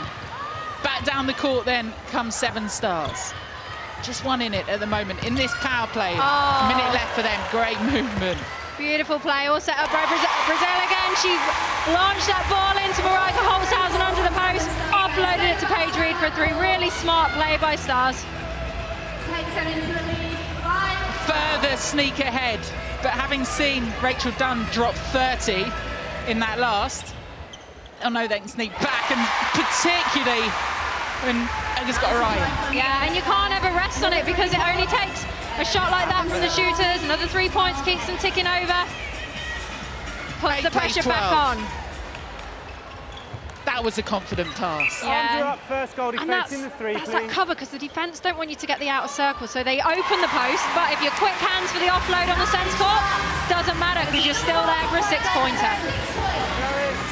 Well, they've gone 10 ahead, but that's just a double up for Storm when it gets into their power play. And we saw how lethal Rhea Dixon was on those 5 points. We haven't seen her take one yet, I don't think. Like to see her get into position to do that. Just having a look. The rolling subs are going to happen in a minute too. They're in the subs Hear that Sharni from Layton's off. the umpire as well. Use it. She felt that Storm were really playing it around too much, that they were time wasting. She asked them to use it. Lorraine Kaluska's on for Surrey Storm. Sharni Layton was raving about her, the work that she's seen from her in training. They'll need that defensive pressure on now. 10 the gap. 5 minutes left. So they've got a minute. Oh, great shooting from Holzhausen there. Turns, gives a little claps, very happy with herself. Well, when 8 plays 23, they need to keep an eye on that clock. Mickey Austin's having a little look up. Good splits, good land. They'll need to play their power play in the next 45 seconds. She's got a lot to think about, has Mickey Austin. Has she kept an eye on that clock too? Yeah, you'd hope her assistant coaches are helping out, because on days like today, and I remember doing it last year, it is carnage. She's got 30 seconds left to press that buzzer. At the moment, she's adjusting bibs at the side. Does she know? 25 seconds left. Who's had a word? You need to press it. Mickey Austin. 20 seconds left. She's got to press that buzzer. She's got to get it in before the 10-minute. You've got to hit it before 8 for that to work. You're causing contact, Goldie. 10 seconds left. She's not moving towards that buzzer. Be interested to see. She's coming into the box. She's walking over to the buzzer now. Missed it. Yeah, She's missed it. Can't. You've missed it, Mickey Austin. No, they're shaking the head. She's pressed it. They missed it. She's looking up at the clock. She's having a word with the bench. Meanwhile, the action continues on court. Yeah. Is she being allowed to take it? No, the bench is saying no. You didn't do it. What a mistake from Surrey Storm. They have missed their power play. And what's really interesting about this, Mickey Austin, who was going to bring herself onto court as well, is now standing having a full-on blown conversation with the bench and the officials. She's asking about the rules. She's asking for clarification. You have to play your power play in the first 10 minutes. The 2 minutes has to complete, so you have to hit it by the 8th minute. Yeah, well, hasn't done it, missed it. She's still arguing now with the umpires and the bench there, and that's where your assistants and your manager are so vital. You can't rely on your head coach, who's also your player coach, to do all that work. Mickey Austin is in that subs box, but she's in there to have a word with the officials. She's asking what's going on. They're telling her you didn't hit it right. They're having the conversation. It's about what's on court now for Surrey Storm. They can't pull this back. All that conversation's happening. Storm with ball in hand. That's a big ask. I mean, it's possible, but they have to keep going for the 5s. Well, they've got to go for the 5s now. You've got to get some quick goal in there. You see Mickey Austin playing, Rhea Dixon out. Can she nail it? Is this the first of the 5s? Steps back, shoulders back, drops it, misses. Misses, big, and that's unsettling things as well. When there's stuff going on the court, the players will be aware of that. They know what's going on. They know they haven't got their power play. It's like chess on steroids, isn't it? Trying to work out what you've got to do, the play you've got to make it. And also, for Mickey Austin, think about subbing on. It seems so simple, but there's so much going on. And honestly, it feels like complete carnage when you're down there. You're trying to make changes, impact changes, get messages to your team. It's noisy. 7 Stars are about to make their way straight through to the semi-finals. This is double elimination. Surrey Storm will get another go through because they've already won 1 game, but 7 Stars are going to advance as it is by only playing 2 games. Storm will have to do it the hard way. That means, of course, we get to see a bit more of Sharni Layton on court. Of course, which is what everybody wants to see today. She's back out there now. 9:25, this one gone for Storm. About shooting practice. Who wants a bit of practice? Mickey Austin, do you want to go from there? No, she's going to ping it in. Berger for the 3. Could have been a 6 in another world. It wasn't even a 3. Could have been indeed. And you just see, this game for me is all about the confidence from the team. When as soon as one of them gets a long bomb or you get that great intercept, it changes everything. You kind of see Storm here. We're just starting to mellow out a little bit, realising the game's probably over, not wanting to put those shots up. Last few seconds, last minute of this one. 7 Stars about to go through. There's a bit of confidence for Rowe. Yeah, and let's talk about Stars. They've been fantastic in this game. Used their power play well, turned over ball when they needed it, kept the scoreboard ticking over. Been really impressed with them. And using their whole squad. Georgia Rowe on there, Cara Lee Mosley, Halima Adio, the young England defender as well out onto court. Great to see them so fired up, playing really well. Nice little feed in from Mickey Austin to Berger. They've got the potential, and that's the frustration. She'll know it was way within her side to draw this back. 12-28. The story of this one, again, about the golden buzzers. And that's what's brilliant about Fast 5. So much to think about. Yeah, you never know the ending. You just never know what's going to happen and what can mess you up as well. And today, the golden buzzer has just messed up Storm in this game. They will get another chance, though. Last few seconds of this one. It's 7 Stars going to walk away with a win. But it's food for thought for Mickey Austin and Surrey Storm. What could have been in this game? Didn't play their golden buzzer in time. It was a matter of seconds. She won't make that mistake again. 7 Stars, though, advance through to the semi-final. The loser, Surrey Storm, will take on the winner of Lightning up against Siren. Let's go down to court and get some reaction from Mickey Austin. What happened, Gail? Tell us, Mickey, what on earth happened? Well, from my understanding, you have to hit the golden buzzer before a full 2 minutes. We hit it with 4 minutes to go on the clock, and I'm being told that that's not allowed. So after this, I will be querying why. But yeah, that's just the way the game goes sometimes. That's something that I have to take on the chin as someone who's meant to lead from the front. But luckily for us, we still get another bite of the cherry, so we'll see what that game brings. Who's helping you? Because you're obviously out there about to come back on. What are your assistant coaches saying? Yeah, so luckily I'm supported by an amazing support group. You know, we've got a great manager, 2 amazing assistant coaches. So their job when I'm on the court is kind of transferred over to them as coaches, and I just transition to player mode. And then when I'm off, I can change my role a little bit. So to clarify, you thought you had 4 minutes and you thought you were in time? Yeah, again, just going off of the rules, you have to hit your power play buzzer with 2 full minutes left on the clock. And we did that with ample amount of time. So we'll see what happens. All right, well, good luck with that. And we'll let you know. Thanks very much, Mickey.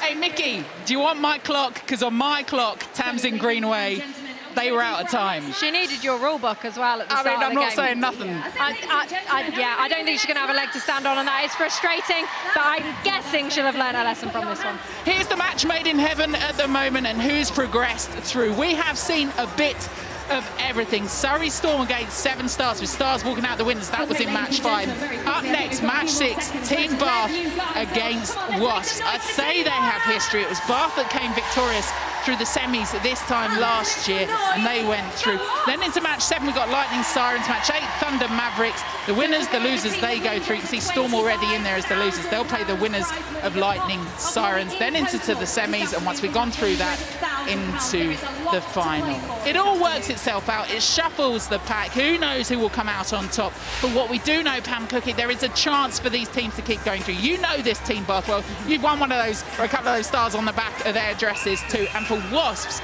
equally, you've got flavour there. These players, you've played with them, been out on court. How do they come out different in Fast 5s? It's coming out with the same mentality in terms of that winning mentality. Both these teams know how to win and know how to win on big occasions. So in this Fast 5 event, it's going to be that same mentality, but they've got 2 less players on their team, and they've got some power plays. They've got some defenders in there that are wanting to stop those long bombs going through, and some shooters who have really been on fire tonight. Rachel Dunn, Beryl Faraday, one from each of the teams, have been awesome. These players know how to play Fast 5. At times, the coaches don't always know the best time to play the golden buzzer, and that has added into the mix. So we'll see when that happens. Are you of the go early school, or would you leave it late? I'm a bit of a mix. I think go early, get in front, put your foot on the pedal, get some light between each other. But then there's also the go late one. Just come from behind, sneak it through, and beat the opposition. Another 5 off. Good hands and going back, little bounce in 2. Both these sides have actually shown confidence in that attacking end. They have both won 1 as well. So looking to keep that 100% record going.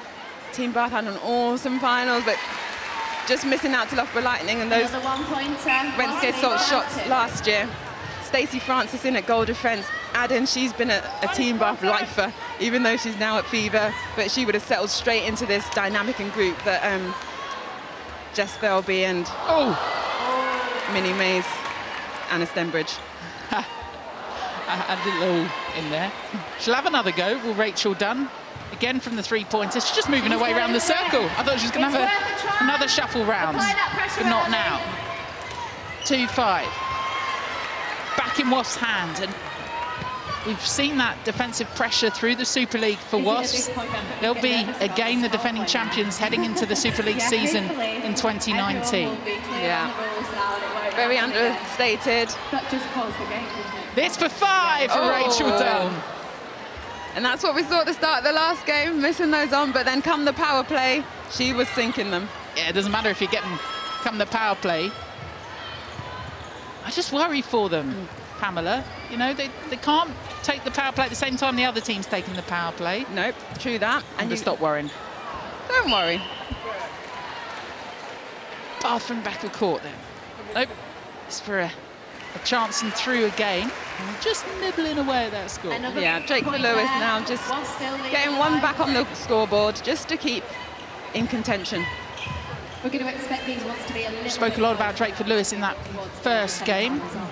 First win for Team Bath over Manchester Thunder, 23-18. There she is. She just looks so easy in that. Looks to the post, puts a nice loop on that shot, so it's not fired into the post and bouncing back out. It's caressing nicely through that net. Oh, she's back on form! lovely shot there from Beryl Friday. She's over. Friday did have a little look down at her hand after that shot. Maybe just a little bit of the old netball finger, but she's all right. Rachel Dunn to match her. Oh, can't quite do the same. And Bath hustle on the defence. So 3.5 minutes into this one. Nice quick hands there from Draper Lewis, but Imogen Allison, really nice fake and catching Lewis on the baseline. Really impressive start to this tournament from Chelsea Lewis too. Yes, Stacey Francis getting up for that one. Stacey Francis, one of the all-stars for Team Bath. She's got such quality. The question's over whether she'd make it in the England squad. Again, she's one of those players that you think come the Netball World Cup in Liverpool next summer. Another of those that could play in that England dress. Yeah, a real talent is Stacey Francis over at Fever. She's been 2 years there in Perth. She's been signed for another 2 years. That just shows the talent that she is. Quick feet, illegal feet though. And Wasps with a hand on ball again.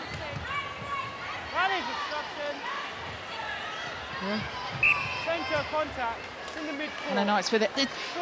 She's another of those players that have been a real defensive rock for Storm previously, now for Wasps too, and just brings that experience and that calmness to this side. Yeah. Calmness at the moment. Yes. As the buzzer went off. Now, was that before or after?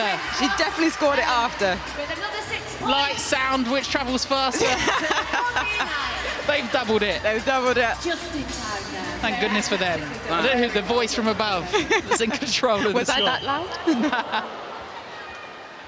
That was just a friendly cuddle. She's back up, she's all right. No, we're going to rolling sub her. So Bath really using their bench in this game, resting those legs, bringing fresh players. Clock goes down. Nice shot. Beryl Friday, where did she come from? Wherever she is, we're loving seeing her on a Saturday. That was poor. That was poor.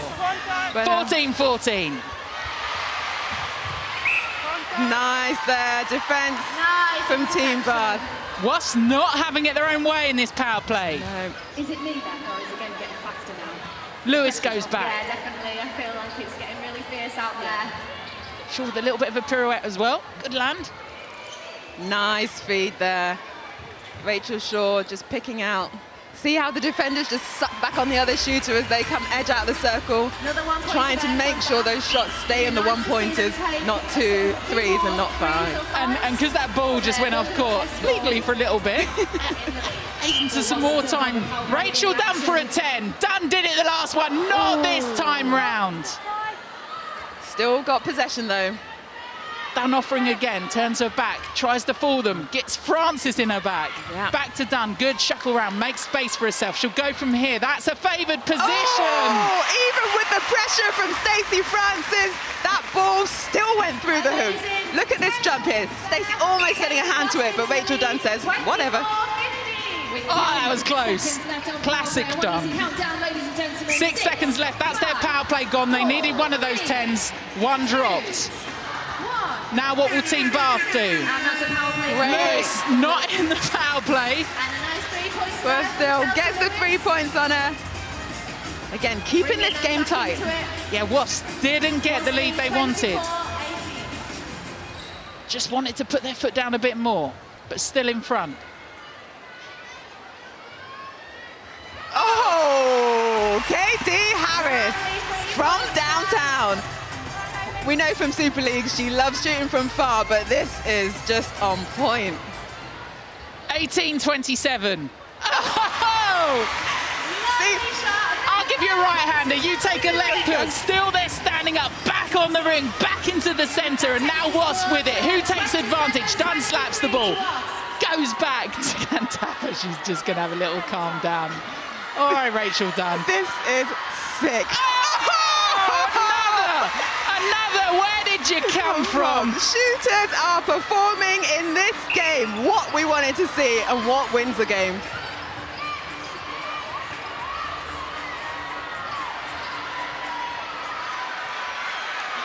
Just a little error at the moment on the score on screen. It's Wasps, they're actually ahead. Nice power play. Fiver should have gone on them, but it's the power play for Bath at the moment. So 23 plays 32. Everyone's getting carried away. Yeah. That's the problem. Too excited in the game. Chelsea Lewis now just needs to calm herself. She's getting another attempt at this long shot, and she can't sink it in the Bath power play. Oh, the power play in then for Bath. A minute and a half left of that. That's plenty of time, but not when Wasps are frustrating them. And that's a good movement. Oh, and a clean out. Wipe out from Francis. She's down. Oh, she's all right. She's just getting up. Looks a bit winded at the moment.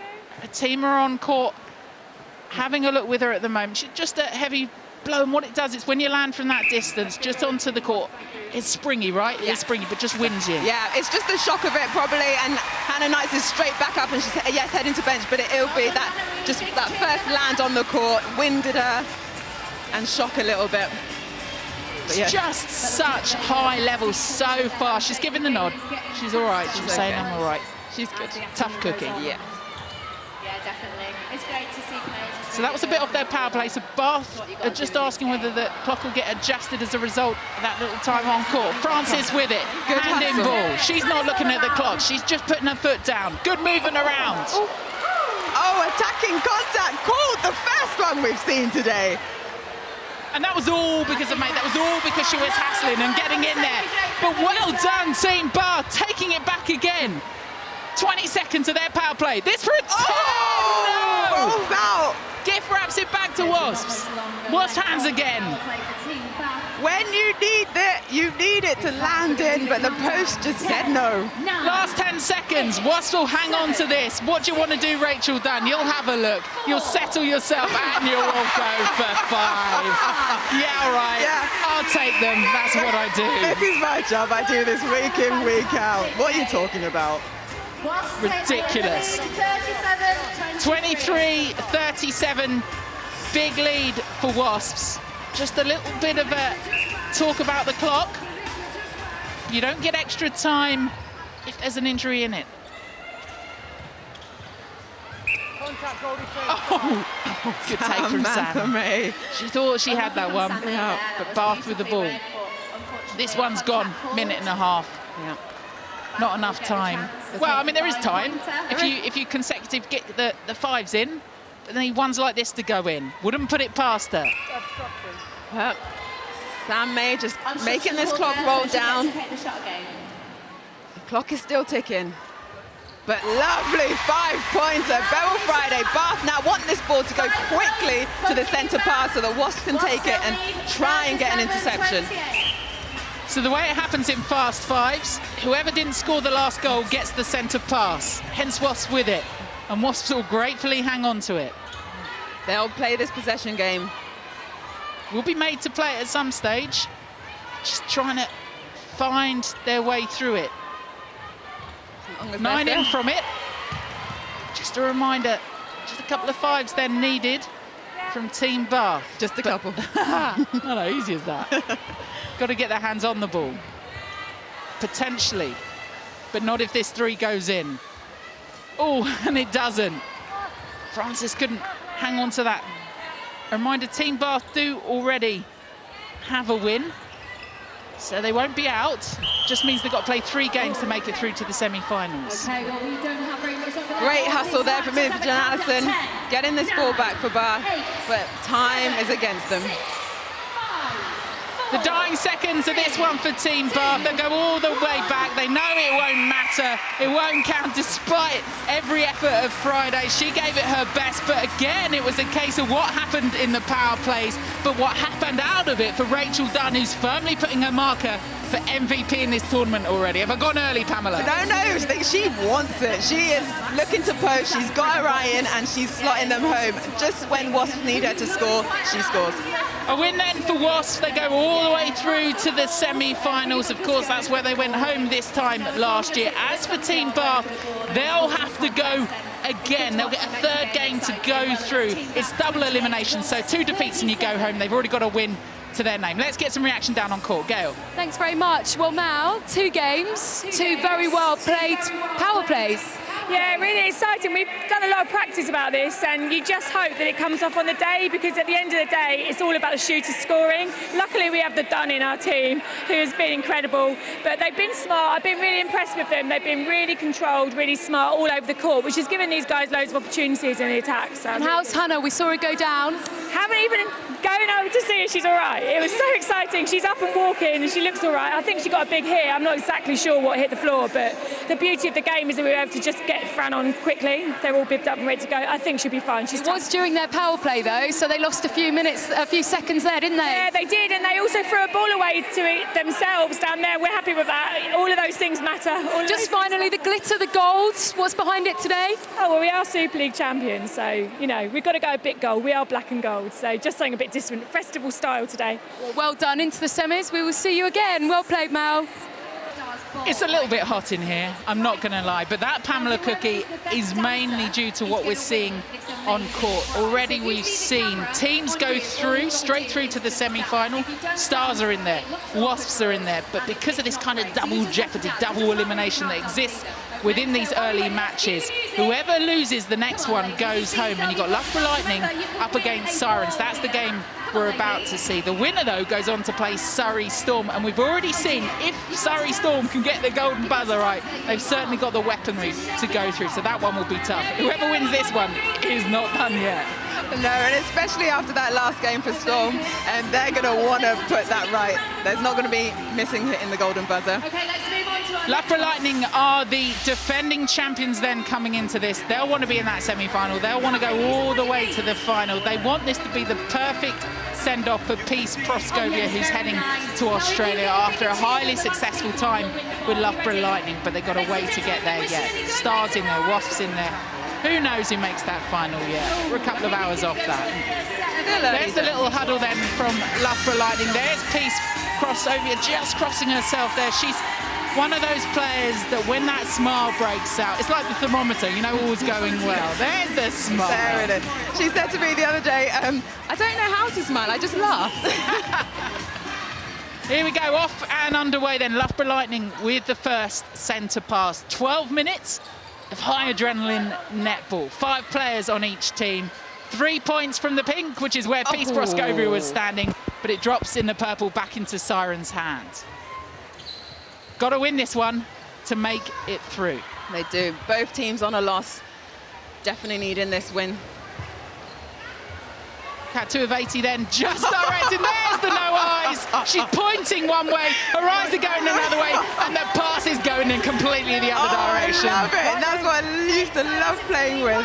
Just knowing that you just need to get yourself in the right place and the ball will come to you. Did she used to say that? Just go, you just go. I'll make sure it's there. Don't worry about that. Literally. Contact all that work though, and it's just the one. That deserved at least 70. Or maybe a slight exaggeration. Yep. At Sky Netball to get in touch with us if you agree that deserved a 70. Renska Stoltz was MVP of the tournament last year. Rolls around and out it pops. This year the post has not been her friend. Just needs to embrace it a bit more. I'm going for a full-on cuddle beforehand. That would land it. Yeah, just needs to get that confidence back. We know she can shoot from those distances to really push through on that shot. So here comes Sirens again. Good defense coming through the court from Oisola. That's Claire Maxwell. Finds 2 of 80. She's had a couple of goes at 3. Didn't have a range in the last game. She was angry about that one. Yeah. And just needing to take the spin off the ball a little bit, because as we're seeing, it's kind of going round the post and then coming out again. She also did the trademark throw then. I don't know if you saw that. Just out of shot, Claire Maxwell put her hand in 2 of 80s and she barreled her up court. Got her going. Good defensive pressure. More strictly legal. Not so much. Just a little bit of body. And a warning being given as well. Yes, goal attack. So next stage would be a drop in the sin bin for 30 seconds, which we've not seen yet in the tournament. We have seen some of those then. Yes, and that was textbook. That was nice. Instantly opens up. 2 of 80 again. Ball going one way and the other. She does the little flick, directing traffic inside there. Lovely. Makes it work for herself. Look at that. Just ball handling and footwork as well. She's just on that penny, makes those rolls to free up space for herself. It was just at a stage in there, it was a bit of a Karate Kid Crane in there too. Just for full effect. Anything she can do. Nice shot there from Gallagher. Centre pass. Oisola with it. It's going all the way back though. They'll have to reset. They weren't quite ready. Advantage contact, hold attack. Obstruction, keeper. First one. Such great noise inside the copper box. Yeah. Music with it too that you won't see in the Super League necessarily. Oh, there goes the golden buzzer. Sneaks right up on you, and Loughborough Lightning have their power play. They do, and they scored just after the buzzer as well to take advantage of it. Nice 3-point shot there from Amy Clinton. You can see it flashing in the background. Clever play. Maxwell with ball on hand.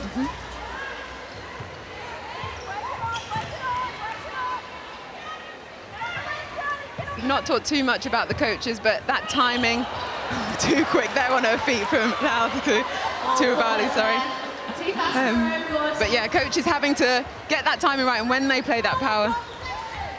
She's used to playing alongside Laura Langman, who has the quickest feet in the world, but even she wouldn't give that one away. No. Lovely pass. I thought she might take that. Obstruction centre in the 5. What we saw from her, particularly last year, was all that confidence, and there's the one hand in 2. 3 seconds. Oh, that was quick. I mean, come off it. 1, 2, 3. That was a little quick trick. It's like I do to the kids, right? 3 seconds. And you're right. Count it 3 and gone. 11-4 still then. Call doesn't go their way. What pass? What was it? Just through the legs under the post. Oh, she's good, but her teammate needs to be switched on as well. Yeah, it was too quick for her. They're all trying the eyes now. Eyes happening all through court. Renska Stokes just maybe connecting. There it is. She's like, you cancel my last one, I'm going to slot this one now. Look at this from Tuivali. Round the back. Oh, it was the glare. She was glaring at her player before it even happened. 17-4. Oh, nice play from Sirens. 7, 6, 5. So they've worked the clock well. Now what do they do? Power play over for Loughborough Lightning. The defending champions have a 17-5 lead. Yeah, misuse of their centre pass there. Time can only be stopped for injury, so they need to find this ball. Where's the ball gone? Anyone want the ball? There's the ball. She does everything. Goes, finds the ball. Advantage obstruction centre. Because there was no way that Loughborough Lightning bench wanted to help her. No, at all. Everyone's just what do you mean, what ball? Where's it gone? 2 of 80 from distance. This one! Of course it does. She's been waiting for that one all afternoon. Up in the air and swish. Why pass to anyone else? I'll go alone. And home she goes. 17-10. Just under 6 minutes. Keep an eye on that clock too. This for another 3 off for Loughborough Lightning. Nice. Needed that one just to take the sting out of that game and that start Sirens attack. That one over goes. Advantage offside Sirvati with it centre. again. She thought about it. Goes across the circle. Obstruction. Lovely shot. She took the obstruction and still was able to sink it. Look at this, fall in, boom. Doing well without that power play. And it's still to come. If they remember to take it in time, which of course we've already seen once in this tournament. They've got a minute before they need to take it. That one drops out. Overcooking. Just sucks a little bit of the energy out. And although they are only 12-minute games, they're so fast, just start to feel it around about now. Yeah, and that's where teams need to use their rolling stubs to kind There's of the power play. injecting that pace. Yeah, Sirens, power play on now. Double up for Sirens. Will they go for a 10? Yes, goal attack, side piece, right defence. No to a 6. Oh, I thought that one had gone in. Same. Where was the net? We expected it to ripple. Airball. Yeah.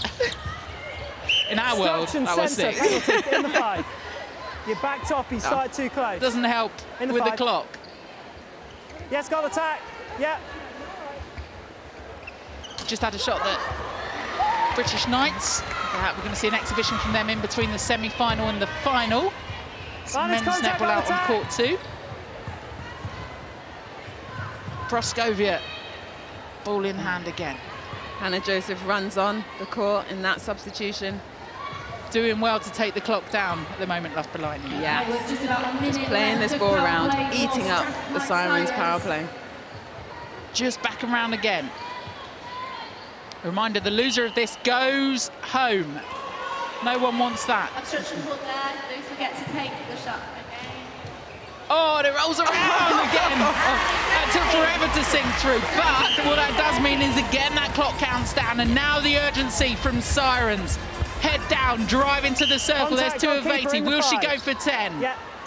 10 to draw level. This to take a side. Level with Loughborough. Contact shooter. Oh, no. You've gone through the The ball. defender felt it, the post felt it, the crowd felt it too. Such was the roar, they thought that one was going Everyone in. thought that was in, but it just trickled out. Noisola was there on the rebound and gets the contact. 10 seconds, can they be quick? Not when Lightning have ball in hand. They frustrated them. They've taken down that clock. They've taken out the power play and they've taken their own points. Yeah, nice end there, just keeping it calm and collected and taking this win.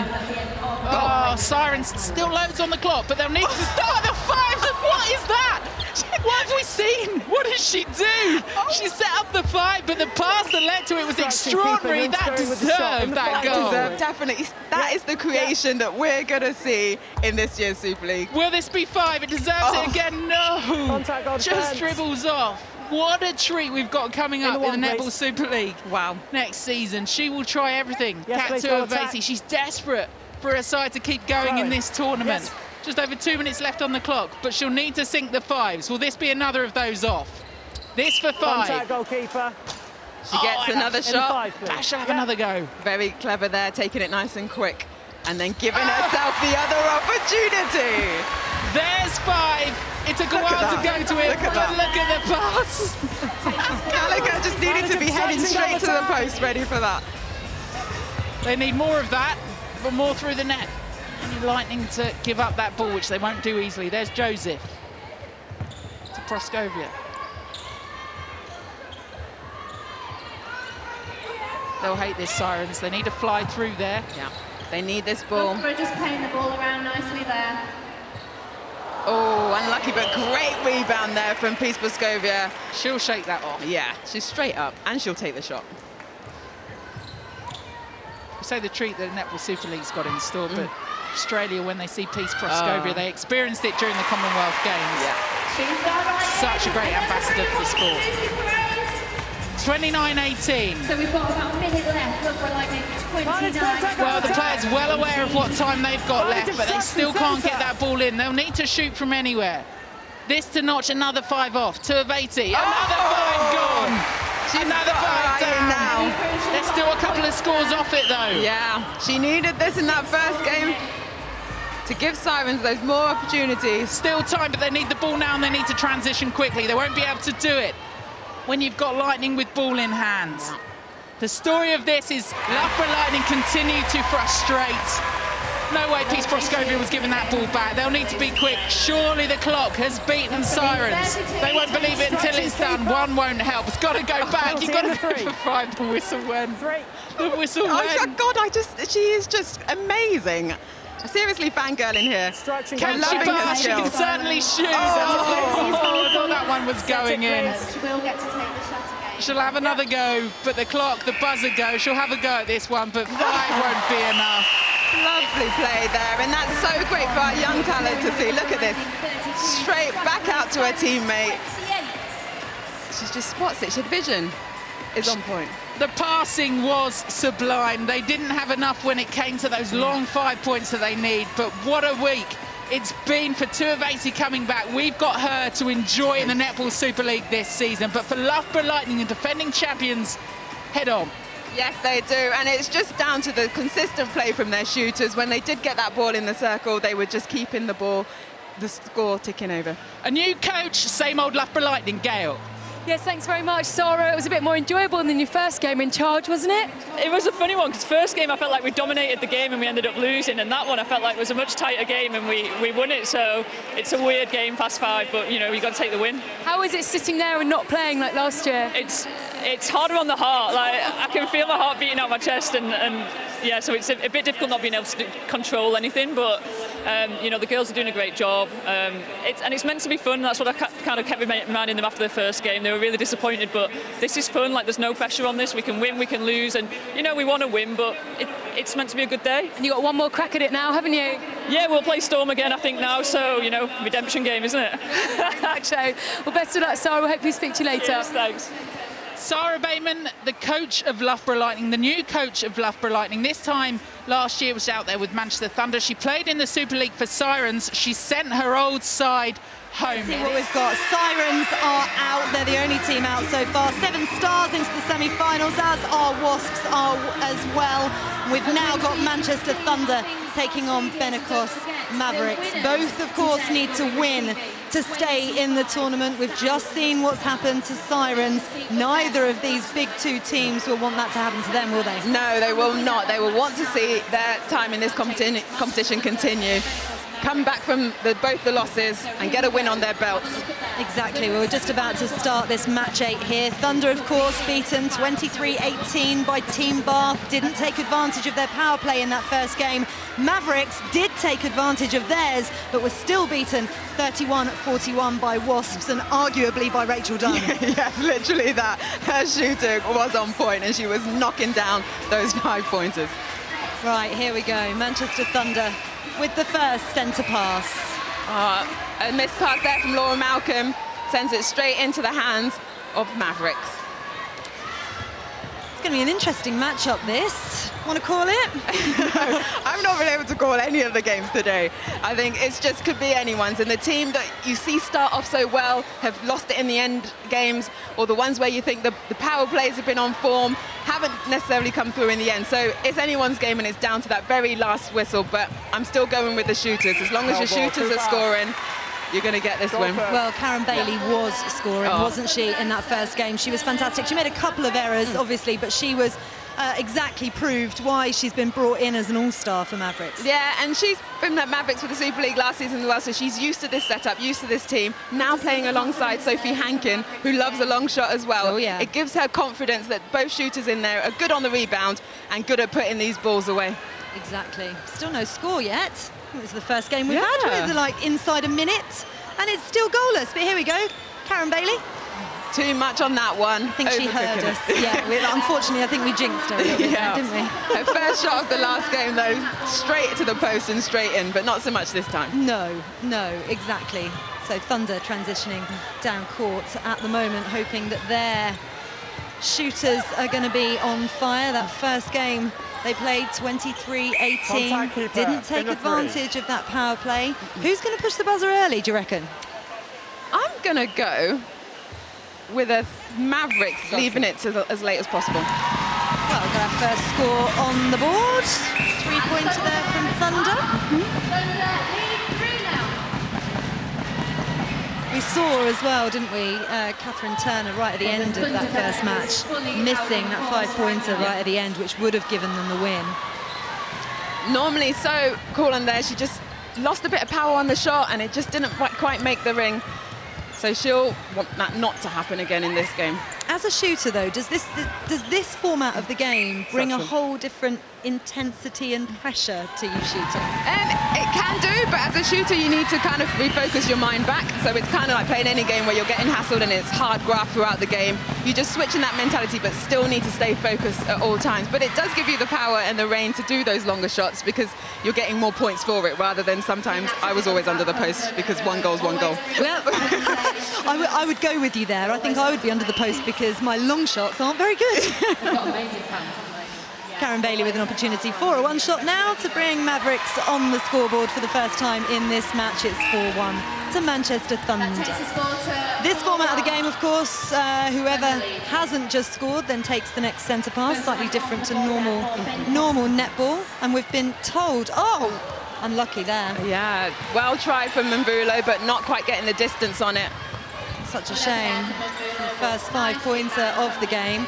We were having a chat with Gary Burgess before the match, all of us, weren't we? And he was saying that there's going to be a lot more advantage played because this is such a quick format of the game, and we've definitely seen that so far. Yeah, definitely. Coming through the court, he's playing advantage, or all umpires are, to kind of let the game flow.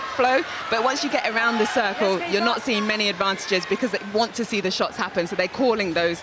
Whereas in a normal 50-hour game, you'd probably see advantage being played around the circle as well. Yeah, I've seen a few little offsides as well that have been ignored, but that is the reason why they're choosing to be lenient. Yeah. This is a very quick format of the game. And if you're also eagle-eyed, you'll see halfway through the game the umpires change sides. So they kind of run around, so you get both umpires at either end. I think you need that. I hadn't noticed it. I'm clearly not as eagle-eyed as you. So rolling subs as well, and we see our first one about to come on at the moment. Is that Kerry Almond? Yes, she is. In at goalkeeper. Oh no, in at goalkeeper you've got Selby Rickett. New Zealand player come over, making this Thunder team's defence a little bit stronger. Yes. Emma Dovey sitting at goal defence, and Laura Malcolm making that defensive trio at centre. Selby Rickett's father used to be an All Black, and her sister a Silver Fern as well. So sport in the genes. Blimey, like the Nevilles. Yeah. That's the power play been hit. The golden buzzer has been hit by Karen Gregg. Manchester Thunder. So it's 7-1 to Thunder at the moment. They're hoping to take advantage of this. 2 minutes, double points while they're in the shooting circle as well at the moment. Catherine Turner going for a 6-pointer here in the pink zone. Nice footwork from her to court, get that obstruction. Off the rim as well. Yeah, and a nice shot to finish it. 6 points for Manchester Thunder. We're getting into this game now. It's been slow scoring so far. Of course, either of these sides could go out. Whoever loses, they've both lost one game already. Yeah, both needing a win to stay in this competition. But the loser does go out with $5,000. Well, that's not a bad exit. Not too bad. For netball anyway, this is pretty big, yeah. But Mavericks there with a 3-pointer during Thunder's power play, upsetting them just a bit. Well played there from Mavericks. Obstruction called from Mvula, gives Mavericks back the ball. So eating down Thunder's power play and their opportunities to get those double points. Yeah, that's not what Thunder want, do they? They want to keep possession when they've got the 2 minutes. We've got 45 seconds left for them. They've just got one double pointer so far. 6 points from Catherine Turner as Mavericks shoot again. Another 3-pointer for Mavericks. They've got the same amount of points in Thunder's power play as Thunder has. Yeah. And of course, Mavericks still have their power play to go. As you've heard the rules, we're into match 8 by now, so you should remember what's going on. They have to hit the buzzer Something, of course, that Surrey Storm didn't do. Mickey Austin just missed her chance too. Oh, Bailey trying to keep it on McKinnon. Ellie Clark, real youngsters, really shining on those shots, but that one just not happening for her. And Thunder's power play comes to an end. Just the 6 points taken advantage of there. Mavericks still have their power play to go as a substitute comes on. Yes. Nice defensive work there from Emma Dovey. In terms of the rolling substitutes, Pam, how difficult is it to keep transitioning between players when some players are used to, playing with each other? In this kind of format, you must get used to certain, double acts. I think because of the format of it, you've not got your wings. It's kind of gives us a different mentality anyway to the regular 7-a-side game. So I think the subs just add someone fresh into the game, add some fresh legs. And they would have played many, many minutes and different combinations, so no matter who comes on court, they're able to keep that flow going. Yeah, they do need fresh legs. It is only 12 minutes, but it is so quick, and that's it. The power play has been put on by Mavericks just as they make another rolling substitution as well. Oh, couldn't quite hit that one, Bailey. However, backline still with Mavericks. And as you say, this is a fast-paced, energetic game that those subs definitely are key. Mavericks are going to need to take advantage of their power play, which they do. 6 points there. That takes down the deficit to 3. 4 minutes left on the clock with 1.5 minutes of Mavericks power play left. Contact in the 3, please. Catherine Turner with the opportunity for 3 points. Lovely. Great shot. Yeah, even with that defensive pressure on her, she was still able to put that through. So calm and composed in the circle always. Oh, not sure what that call was for. Oh, hot potato being played with the ball. Thunder need to keep Mavericks away from the circle. Lovely shot. Ellie Cow, I have not seen her before, but she's coming to this Mavericks team and really making that goal attack position her own. Yeah, youngster. Amy Carter with the ball to Catherine Turner. Play so well together. Mavula. Oh! Excellent defending from Mavericks. Great work. Thunder, you must use it now. 30 seconds though. Thunder are eating up their time just as Mavericks did to them. Yeah, but umpire is telling them use it. 19 all at the moment. Finally poised this game as Catherine Turner has the opportunity to put Thunder ahead. When the pressure's on, she delivers. Doesn't she just? 3 points, 22-19.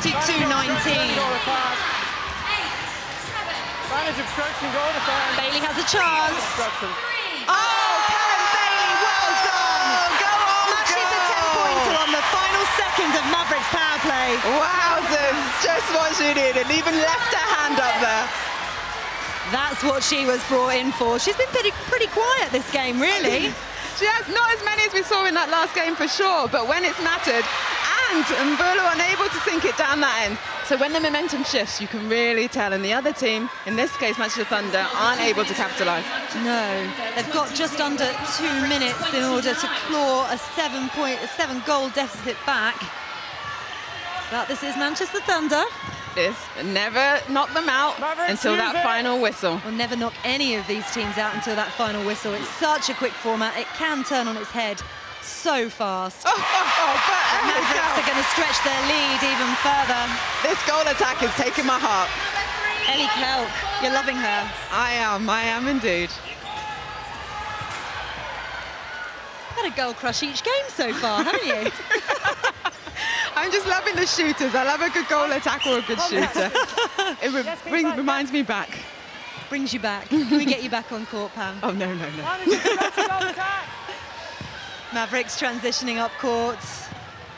Center obstruction. They have a 9-goal lead at the moment. Keeping possession, keeping the ball away from Manchester Thunder, who would go out if they lose this game. Thunder need to hurry up. Yeah, and they need to get some big points. Advantage obstruction, goal attack. O'Hanlon, lovely ball in. Advantage obstruction, goal defense. Catherine Turner again with a 5. Ooh, but she gets another shot. One more chance. Yes, Rita. This would bring it to 32-27. Oh. Unlucky. Unlucky there from Catherine Turner. We saw one that went in when the pressure was on, but there've been a couple when the pressure's been on that haven't. And they're running out of time. 20 seconds for Manchester Thunder.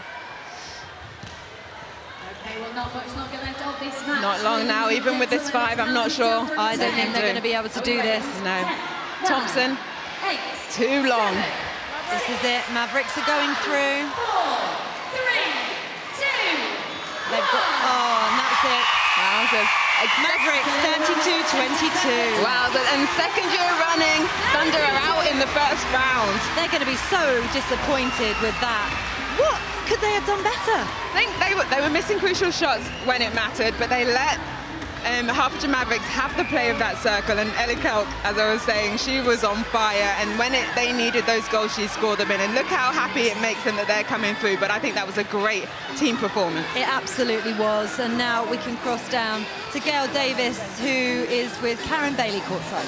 Yes, thanks very much. Karen, when they needed it, you delivered, didn't you? Yeah, it was a bit of a slow start from me, but I'm quite happy that I hit it when it mattered. And the words on your goal attack, because she's just a young lady, isn't she? But I guess she's picked it up pretty quickly and learning off you, okay? Yeah, Ellie is an absolute gun, especially around those three-point marks, and I just, every time she has it, know exactly it's going to go in, and I have full faith in her, and she's doing amazing work out here. Just finally, give us a sense of the excitement, the anticipation. You're standing there, you need to nail this 5 or 10 pointer. How are you managing to do it? Oh, I think, you know, as a shooter, you live for those opportunities, and I was lucky enough to get it, and yeah, I'm just wrapped that we got through, and I can't wait for a few more games, hopefully, this afternoon. Well played today, and we'll see you a bit later. Thanks, Karen. Yeah, now down to the full knockout stages. No progression through if you lose, no matter what. We're up to match 9, that's Storm Lightning, that's the next one we'll see on court. Then Bath, Mavericks, both playing for a place in the semi-finals where Wasps and Stars sit pretty. Both those sides, not quite their feet up, maybe they're watching at the moment. Mickey Austin, the coach and player for Surrey Storm, has certainly been watching because she's been reacting on Twitter. Not only does she play on court, she's on Twitter too, talking about the fact she just missed the clock for the golden buzzer in their last game, and she's admitted, fair enough, maybe her clock was wrong. The clock in her head or the clock on the screen? If she can count to 12 minutes in her head, then whilst playing those fast, furious netballs, then she's better than me, clearly. But it's good, she's back in there, she's in at centre, and she's going to want to rectify this now. This is a replay of match 1 when Storm beat Lightning 21-19. So revenge on the minds of Lightning, but Storm already off to a flyer. What a start, yes. Berger hitting that three-pointer off the mark. Match 9, the winner plays Wasps in the semi-finals then. Already that early stage. Now, if you are Mickey Austin, given what happened with the buzzer before, maybe you'll go early.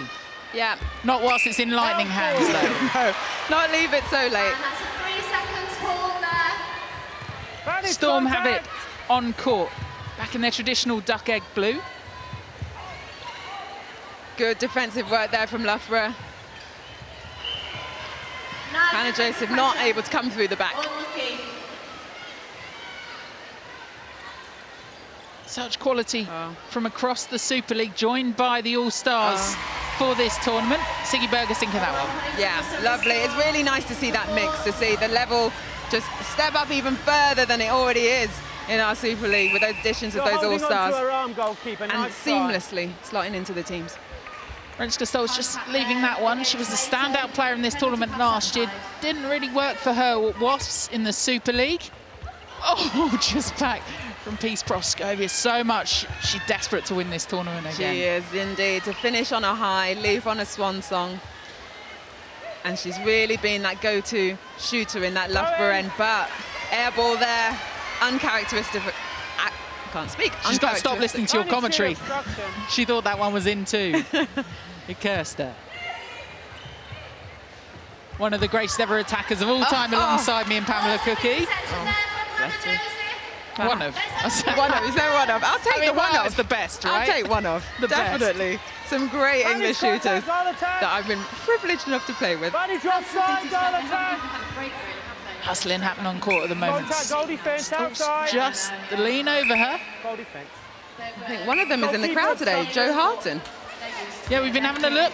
We're on Jo Harton watch. Haven't spotted her yet. She picked up a bit of an injury, so she's not been with the England team. England out playing Jamaica. Went down in that first game against Jamaica. So tomorrow we'll see that That's a warning goal defence for deliberate contact. Talking of desperate to win it, Sharni Layton started from the back of the court. This move for Surrey Storm.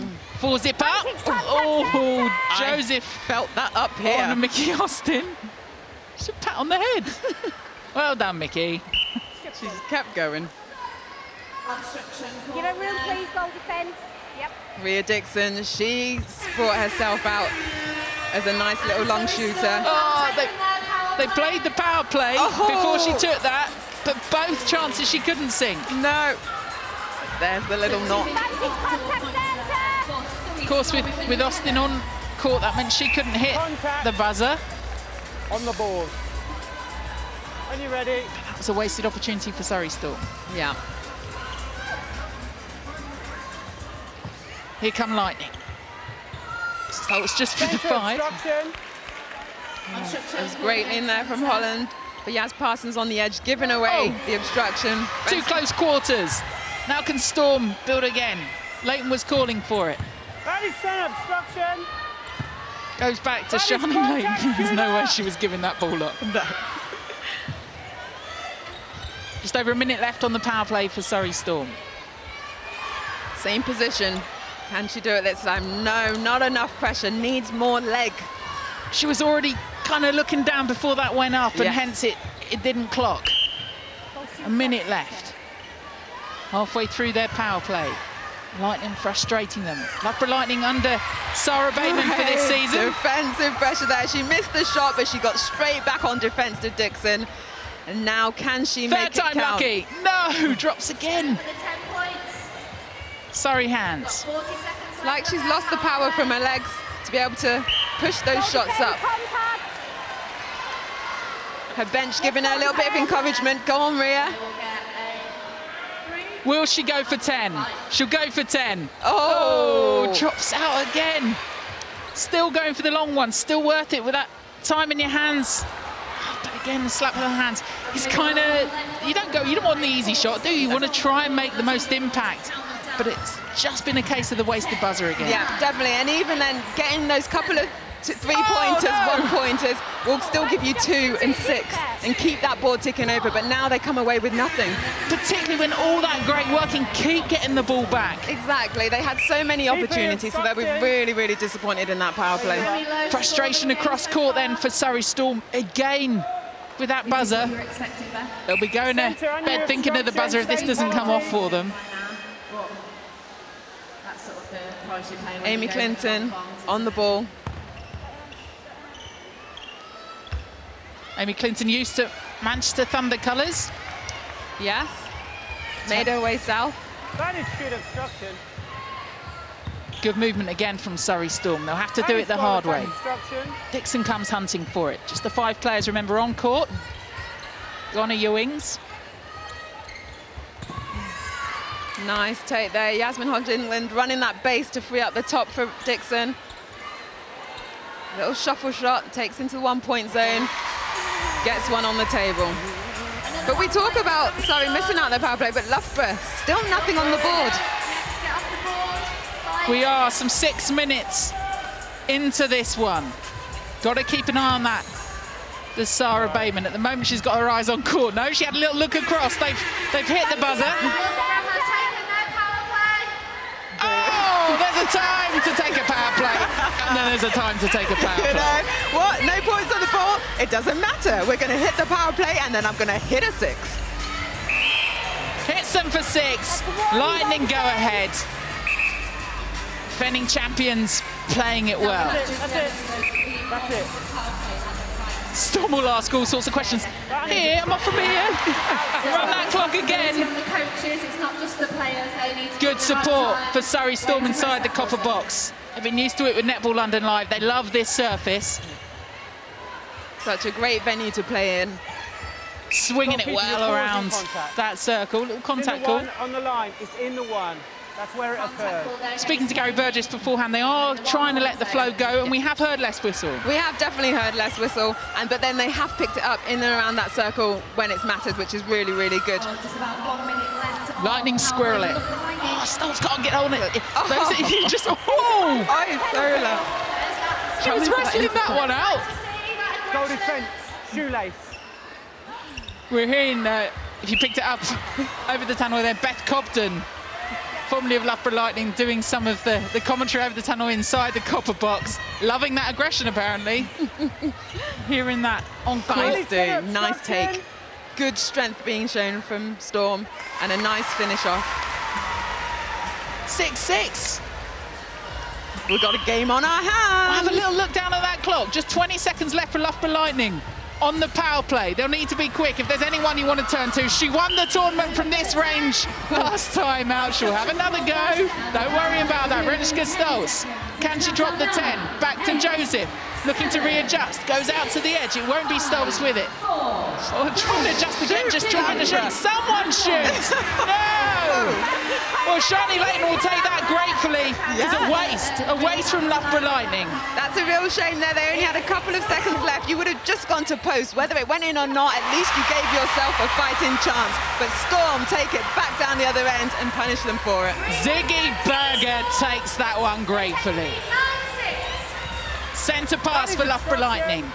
9-6 the score. But just look at those huge numbers on court. If they can land them, they can sneak back in front. Plenty of time left. Oh, unlucky there. In and out again. Unable to get the rebound. Storm ball. Great work from Dixon. Remember, they can use those rolling subs, but they're choosing not to. Settling with what's on court. Sometimes you just need to do that when you're in your rhythm, in your groove. It's true, definitely. It's a 12-minute game. It's less than 15 that these players are normally used to, so playing a whole game is nothing for them. This to make the semi-finals and take on Wasps. At the moment, it's Surrey Storm with the advantage. Both power plays done. 2.5 minutes left for the gap.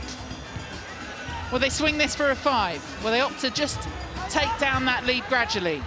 They need to at least go to goal. Give themselves an opportunity. But it's a hell ball called straight back to Storm. Sharni Layton, a reminder, this her final netball tournament, her swan song. She left it for 2 weeks in Australia. We saw her go around playing her final games. She decided to come over here and give a present to the Sharni Army in the UK. The moment they're seeing her head into the semi-finals. Ziggy Berger doing a lot of the work, and I was Berger doubles it. With the fake, but then it just went straight in. Just adjusting her range. That's what, yeah. It's getting comfortable. Right, what are the defending champions made of? They'll need some 5s.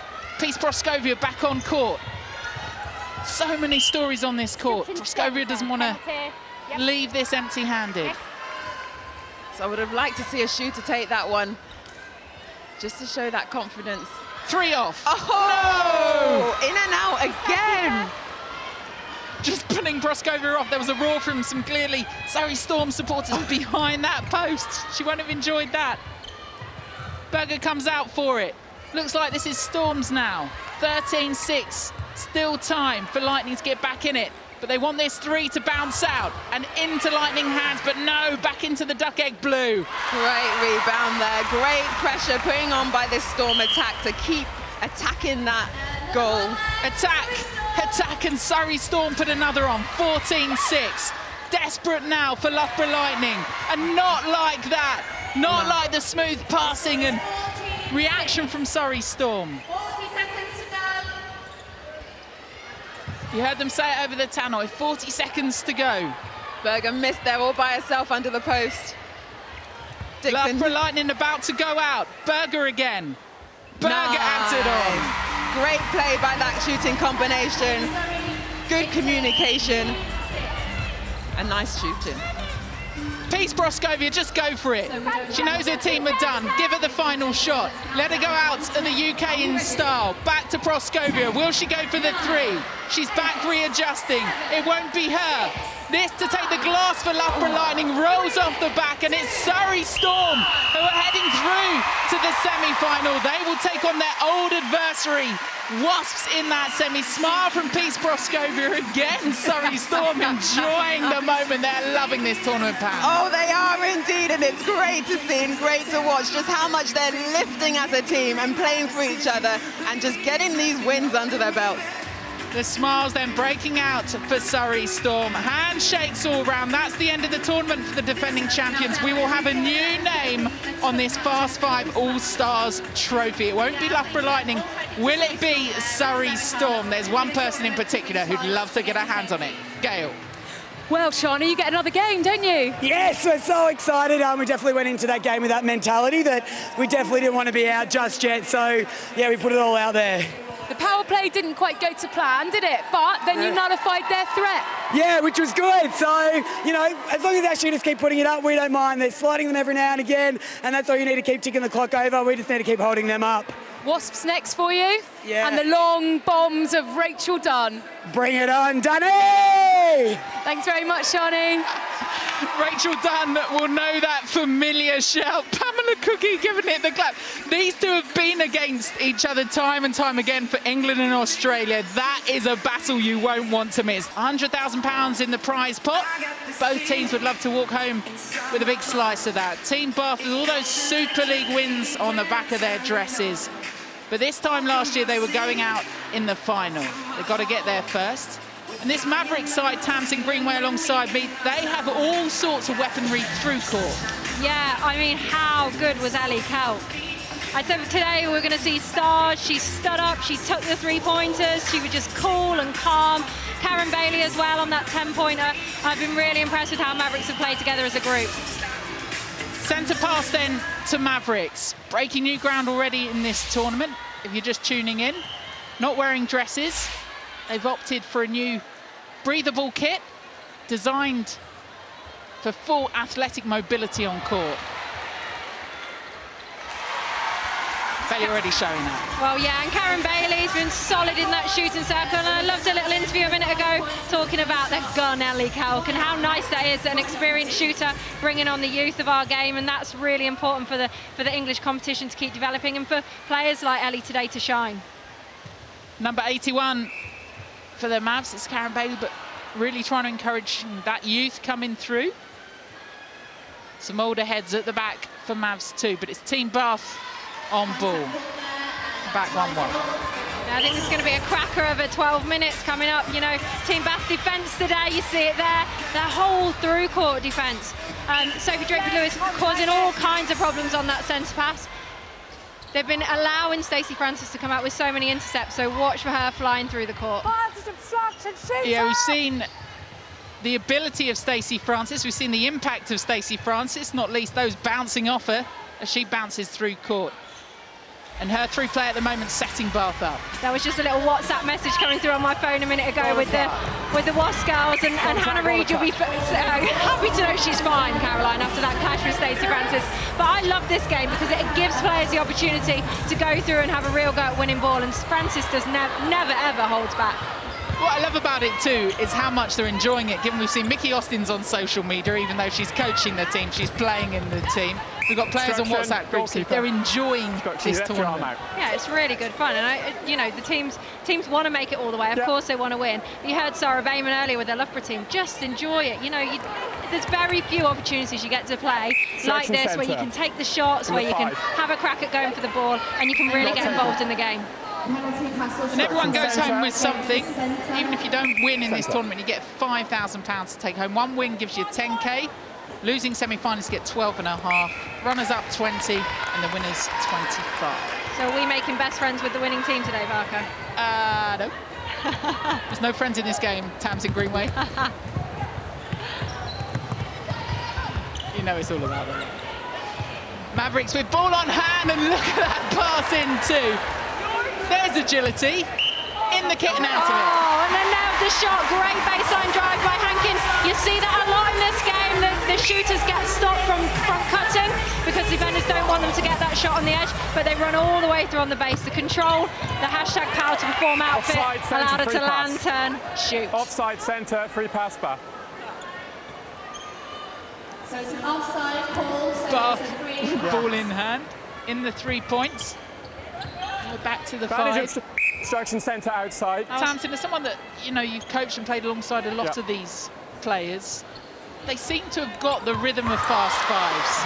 Oh, what a shot by Drake with Lewis. And yes, they have. I think last year was a real first opportunity for all these teams to have a go. I think you see, it's good to note Sirens today. You know, they didn't play in the competition last year, probably looked a bit out of sorts in that first game, went out in the second.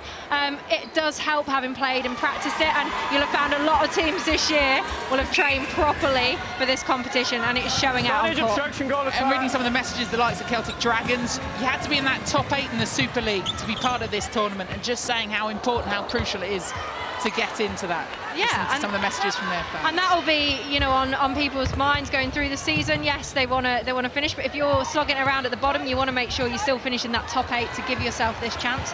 I think we talked earlier being limited tactics. But you are starting to see, you know, doubling on the centre pass when it matters. We've seen shooters come up and make it difficult to go through the back door. You are seeing little tweaks that the coaches are bringing in for their team.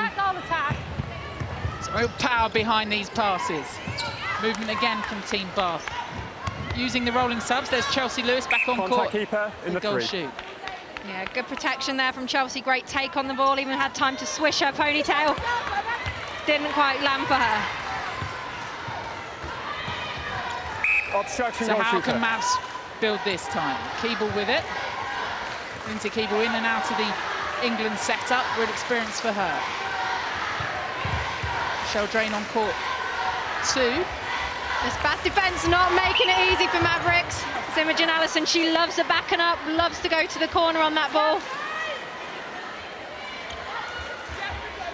Oh, Hankin is in the game. Great 5-pointer from Hankin there. We said it this time last year about when Sophie Hankin would turn up, because she's one of those players that would really embrace this tournament. When you see her in the Super League, you see that's her style, showing it today. Yeah, I think it's hard not to turn up in this game because you only have 12 minutes. So it's really important that you step up straight away. I think you've seen that from her drives today in this game. She's taken on the drive, she's taken on the shot. She wants to keep that place. Remember, Ellie Kelch just had an absolute storm in the game before. Right on the power play as well, Karen Bailey. Oh, they play that power play so well. Look at the double up. 7:20. Just widens that gap again. Defensively working. In that attacking third working at the moment for that. Shooter, penalty.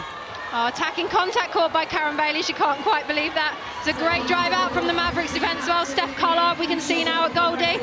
Mavericks have used their squad really well this afternoon. They've made lots of changes. They've made sure everybody's getting court time, but they've kept it with the flow of the game as well. Lewis from distance. Kind of felt a bit forced into that at the moment. Could have taken a bit more time to eat away that clock, that power play on for Mavs. Yeah, and I think that's when it becomes difficult, because you have a look at the clock, you're 13 points down, but you've also just got to think about your power play, you know, how quickly a 5-pointer can get you back in the game, but get your eye in. It's all about the flow of this game for me. The minute one's miss, it puts a hell of a lot of pressure on everyone else. Mavericks have got their flow. Just a little bit of grit of her teeth from Hankin. Responding well to Bailey too, just urging each other on. Lewis looking for an option. Has to go back to the edge of the circle. This is critical time now for Bath. Nice barrel Friday. Slots that one in. Gets them into double figures. Important that they keep ticking the scoreboard over and not panic. There's so much time to go still in this game. So impressed with the All-Stars. Really turning up for the tournament. And there's another. Karen Bailey, hello. Another 10-pointer, taking a look at, taking a leap out of Rachel Dunsnow, but that was absolutely brilliant. Turn to the post. Her 5-pointers today have been on point. There goes the buzzer for the end of the power play for Bennicos Mavericks. And on cue, Chelsea Lewis thought she had it. It's such a sizable gap. Advantage of Team Bath now having a little slow walk along to the golden buzzer. They'll play their power play, but just keeping an eye on the clock. Just a few seconds left. 9 seconds left to play it. Close eye on the clock from then. Right, into the power play. This for 10. What's that? The first 10 off, goes back. Another chance, goes for 6. First 6 off. She hardly even took a breath then, took the ball, had a look, put it straight up. Gives themselves a little bit of a lifeline. This will be tough, but with intercepts like that, it's still doable. They need to have a look at trying to go for a 10-pointer. Offers back through. Here come Bath again. Just 2 of the 10-pointers away. Could this be the first? Oh, dribbles off the back into Mav's hands. And what a rebound from Gabby Marshall. You rarely see her in the circle. Usually she's out on court as centre wing defence, but a great turnover for them to get them back onto the attack and just play down this clock. Watch them keep the possession for a little bit. Is there nothing Gabby Marshall can't do? She was juggling 5 netballs as a warm-up. That's her traditional warm-up before it. And Karen Bailey, it's not just the distance she gets that right on the shot, but it's the power she puts behind it too. Francis doing everything to try and stay on her feet. Didn't work. Yeah, so unlucky. Both her and Shaw took each other out then. How frustrating. But again, it's that desperation, isn't it? You want the ball. You know you've only got 50 seconds left on your power play. This for a place in the semi-finals against Stars. We've seen Hankin do this throughout the game. Do they opt for the easy one? No, they go back. Determined just to ram home that pressure of Mavs. Why wouldn't you? Why wouldn't you? Yeah, and this is why I put Mavs in the top 4 at the start of the competition, because of the shooters that they've got. I'll be honest, I'm really surprised with how Karen Bailey has been nailing those 5 points, because we don't usually see it in the league. But Sophie Hankin saves the best of last, doesn't she? Gets the shots in when she needs them. 16 seconds left. Chelsea Lewis needs this one. This for another 10 off. Surely it's beyond Team Bath now. Still plenty of time left on the clock though, but they need this 10-er. Oh, and back again. Chelsea Lewis, the 6 will do. No, she wants the 10. It was already in the air when the buzzer went. She sinks the 10. How crucial will that be? That was a massive shot there by Chelsea Lewis. They're saying they've only given her the 5. They've only gone for the 5. It couldn't have gone through the net before the power play was up. So unlucky for Team Bath. You feel that that might have been their chance, right? Oh, was that the chance gone? Psychologically too. Hankin goes up the other end. And that one goes off to Karen Bailey.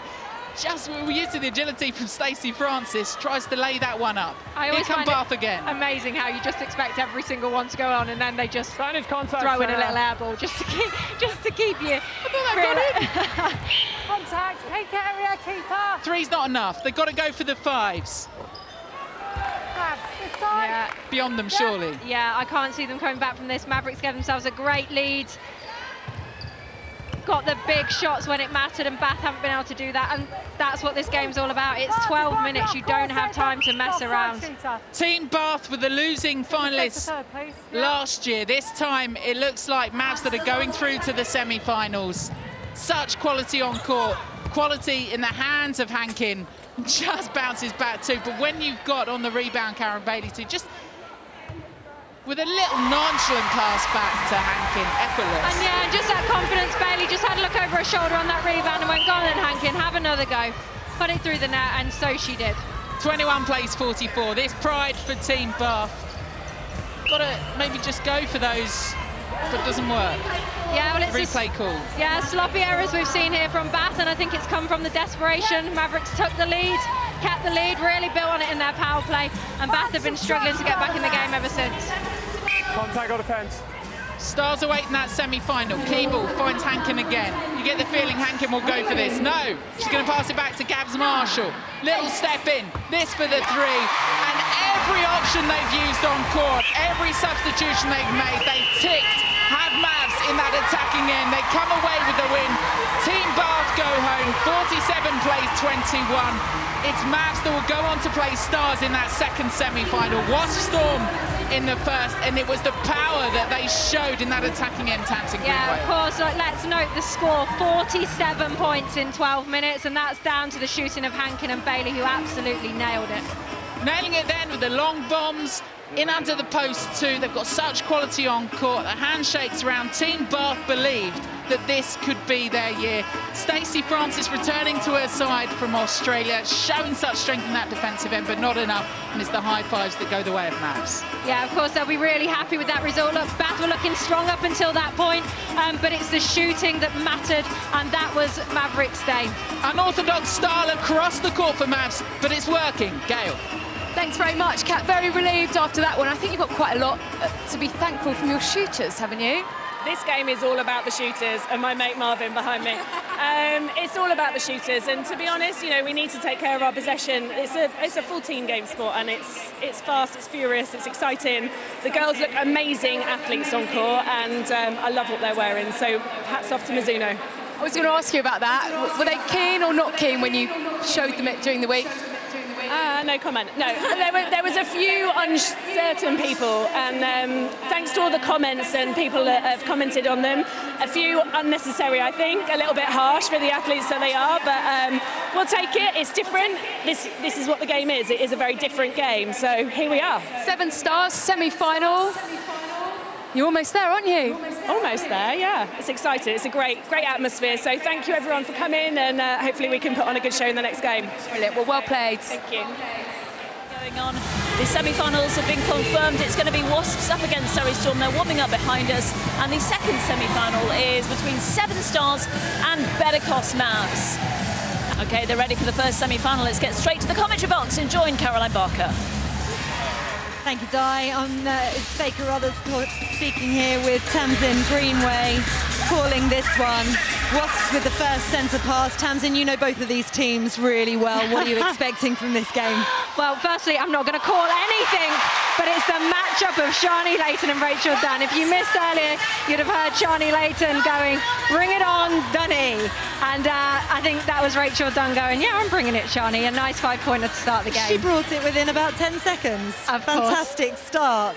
Mickey Austin there with the ball over for Surrey Storm. Now, Surrey Storm have had a bit of a mixed tournament so far, haven't they? They can get a 3-pointer in there. Yeah, a bit of a strange one for them. Yeah, well, they had to come through the elimination rounds, and they did that. They just had a solid performance to get through into the semi-final.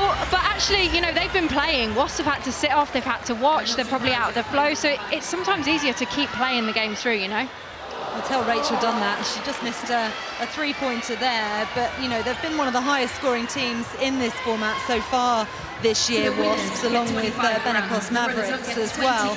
Storm wasted their power play, hit it too late, didn't score in their other one. They need to utilise it this time, don't they? Yeah, and I think that's what's interesting to judge. You know, Wasps have been really putting on the points, really putting on the pressure on the other teams. Storm haven't, but they've kept ticking away, and they've never panicked when they've gone behind. So it'll be now all about the pressure situation. You know, can Rachel Dunn get those 5-pointers when it matters? And how Storm keep ticking the scoreboard over, because that's what's got them through to this position. And it was Storm who just missed a 5-pointer there. Those are the ones that they need to take advantage of, because Rachel Dunn does not miss very many. No, interested to see whether Tamsin Mwala will go for this shot. I saw her in training this week taking loads. Unlucky, and you haven't seen her shoot that many, and that's what sometimes happens when you get a dominant shooter like Rachel Dunn. So it'll be important that the other Wasp shooters step up to the plate as well. Wasps leading 5-3 at the moment. But what I do want to ask you, Tamsin, is we were talking in the earlier Wasps game when they beat Mavericks earlier about this hairstyle. Who is the stylist and what is it that's in their hair? I can say from being in the Wasps team before that there's a few players that love to do a plait. So you've got Josie Huckle here today, Sam May, they are chief plait makers. The gold sparkles festival mode, I have no idea whose bright idea that was, but it looks brilliant. I'm hoping they've saved some for me for later tonight. It absolutely does, as Surrey Storm go into the lead. Of course, Josie Huckle, a really important player for Wasps. Won back-to-back Super League titles with Wasps, and before that won back-to-back Super League titles with Surrey Storm, of course. Good work.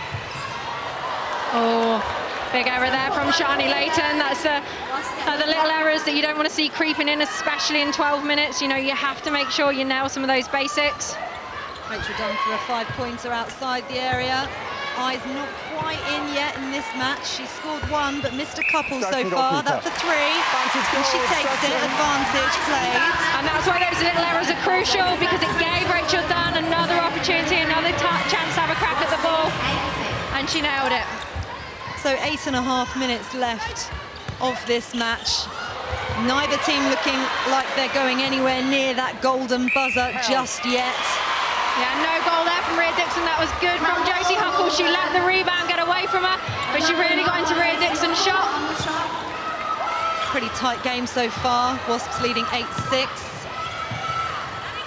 No rolling subs on that I've seen so far either. Now you can see Sam May warming up in the background, and Mickey Austin, she's come off already. They've got Yaz passing, and it is important you keep bringing fresh legs on. Striking goalkeeper in the 5.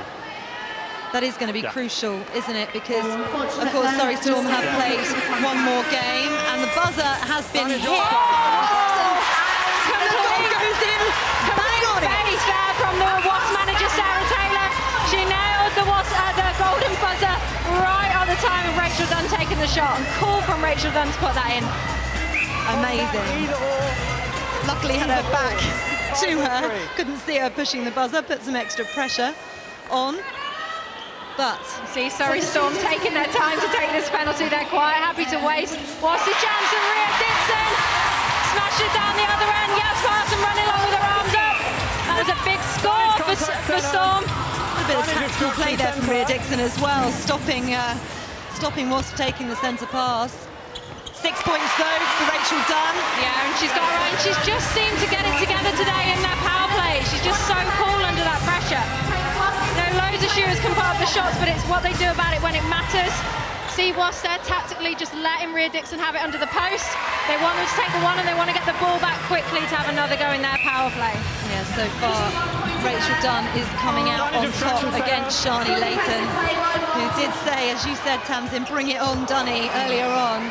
Yeah, she did, and you know what, it's so difficult as a defender to get anything on the ball. As I say that, Amy Flanagan comes through for an instep, but you know, there's so much space there for a goalkeeper. Because you haven't got the wings, it's hard to get your goal defence in to drop in with you. So I'd expect Rach to be getting into positions to shoot. That's what she does with it. Obstruction. For the 10 points. In the 5. Flanagan took that quickly for Rachel Dunn to have the opportunity for 10 points. Centre. And she gets it as well. Absolutely fantastic with just around 15 seconds left of Wasps' power play. Yeah, and they're taking a healthy lead, but remember, Storm have still got their power play to go. So it's definitely not all doom and gloom, and they're still getting the ball down into shooting positions. 34-13 now, as Tamsin said. That's the power play over for Wasps. Yeah. Surrey are running over to take theirs now. That's it. We're into Surrey Storm's 2 minutes of double points. And that's they unlucky. take advantage. Yeah, and it was a lucky Siggy Berger you saw again.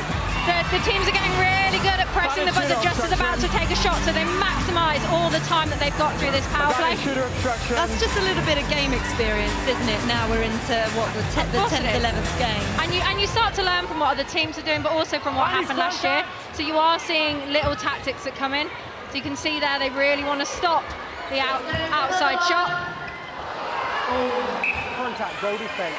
So Wasps have another opportunity here, just inside the 1 point, but take it out to the 3 for Rachel Dunn to get more points on the board. Goalkeeper, arm She'll get another go at it. Yeah, smart play from Rachel Dunn, but Storm just need to tidy up those penalties in there. Great rebounding there. They need to make sure they drive this ball out now, because those penalties are just giving Wasps that extra shot and allowing that time to run down. Quite a few loose balls going around as well. A bit of panic perhaps setting in with 4.5 minutes left and under a minute of this power play left. Yeah, well, I think there's a lot of defensive pressure. You know, they're all running hard onto this ball. Remember, this is the start of the season for a lot of these players, so they're still getting their connections back as well. Very clever from Rhea Dixon there, taking her step outside into the 5-pointer to try and get 10 points in this power play. And what a shot that was as well. Rhea Dixon. Anything Rachel Dunn can do, Rhea Dixon can do too. Fantastic from the young shooter. She's been the go-to at Storm today for the long bombs, and she's actually been getting them in. She's been really impressive for Storm today. Hearing the umpire asking Wasps to use it, they're well aware that they're running this clock down. And great tip from Emily Gilvin on the outside. Gives Storm another opportunity. Sharni's closing, centre. Game on. It is indeed game on. Well done, Rhea Dixon. 2 seconds left of that power play, and Rhea Dixon puts in a 10-pointer. And that's the danger of Wasps are messing around with the ball. They allowed Storm to get a tip on it and get the ball right down to get that goal in with about, what, 2 seconds on the clock? 2 seconds. Incredible. The pressure, though, as well, because she can see the clock, so cool as you like, Rhea Dixon. Wasps with nowhere to go. Good pressure from Storm there. I think what both teams have to remember, there's still 3 minutes left on the clock. Loads of time, no power plays left. So they just have to keep calm on the ball. Keeping possession as well, very important. Wasps with just that slender advantage, 1 goal. They can use it up the other end. Gary Burgess couldn't use it there, so he asked Wasps to use the ball. He thought they were keeping possession. I actually think it came a little bit harsh on them because they were trying to go forward. Up there. But there was actually nowhere to go forward. In the 3. And there was no power play. So they've advanced it right up the court now, giving Rhea Dixon a free shot. Unfortunate for Wasps there, but great for Storm to try and take advantage and take the lead. Oh, unlucky there from Rhea Dixon. Yeah, fantastic They get the effort point by and it's Dixon. level. And there it is, that rebound position from Siggy Berger. Dixon and Berger have worked really well together today. Now, if this game does end in a draw, then it's... well, not if Rachel Dunn has anything to do with it, it won't do. God, the Dixon Dunn show is absolutely incredible. You see it, Storm back on the attack. It feels like there's only 20 seconds left to go in this game. They're all playing under massive pressure, and that's when the errors come in. Siggy Berger with the footwork. Could that be a crucial turnover? I feel tense on their behalf. As I was saying, if it does end up being a draw, then it's first to score, like a golden goal. Yeah, now that's pressure on the shooting tell me I'm not about sure it. I'd want to be in that position. Most definitely not. We are in the more comfortable position up here. I don't know, my tummy's still going. Well done, Rachel Dunn. Call as you like, inside the 3-point zone. 42-34 to Wasps. They've got a minute and a half left. Sorry, Storm, to bring this back. Yeah, an obstruction call, an opportunity for Dixon. She's surely got to go for goal on this. Contact goalkeeper.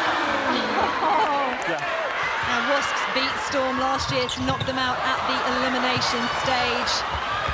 Storm are not going to want that to happen at this semi-final stage, but that's the way it's heading at the moment. 55 seconds left on the clock. And Storm will feel hard done to there. Oh, great cover by Van der Meer on that, but it's actually Rachel Dunn that gets the contact, goes her way. Smart play from Wasps, really attacking the game. They're just keeping possession now. They know they have the lead. Rachel Dunn again. MVP so far, I would say. Yeah, I'd like to think so. I'd be interested to see if we see Sharni Layton come back onto the court. I think we're seeing her now roll on subs. This could be her last game of netball before she heads back under and then takes on the new sport of AFL. So watch the fans go mad now when she makes her appearance. Well, it's just given me goosebumps that she's gone to step into the sub area. Sharni Layton, such an amazing netballer. A privilege to watch her play her final game. But she didn't get the opportunity and she hangs her head. What a shame for Surrey Storm, but Wasps were so impressive, 45-37, and they go into the final. What a great game of netball there. Fair play to Storm, they took it to Wasps all the way. Rhea Dixon, oh my word, she was absolutely outstanding.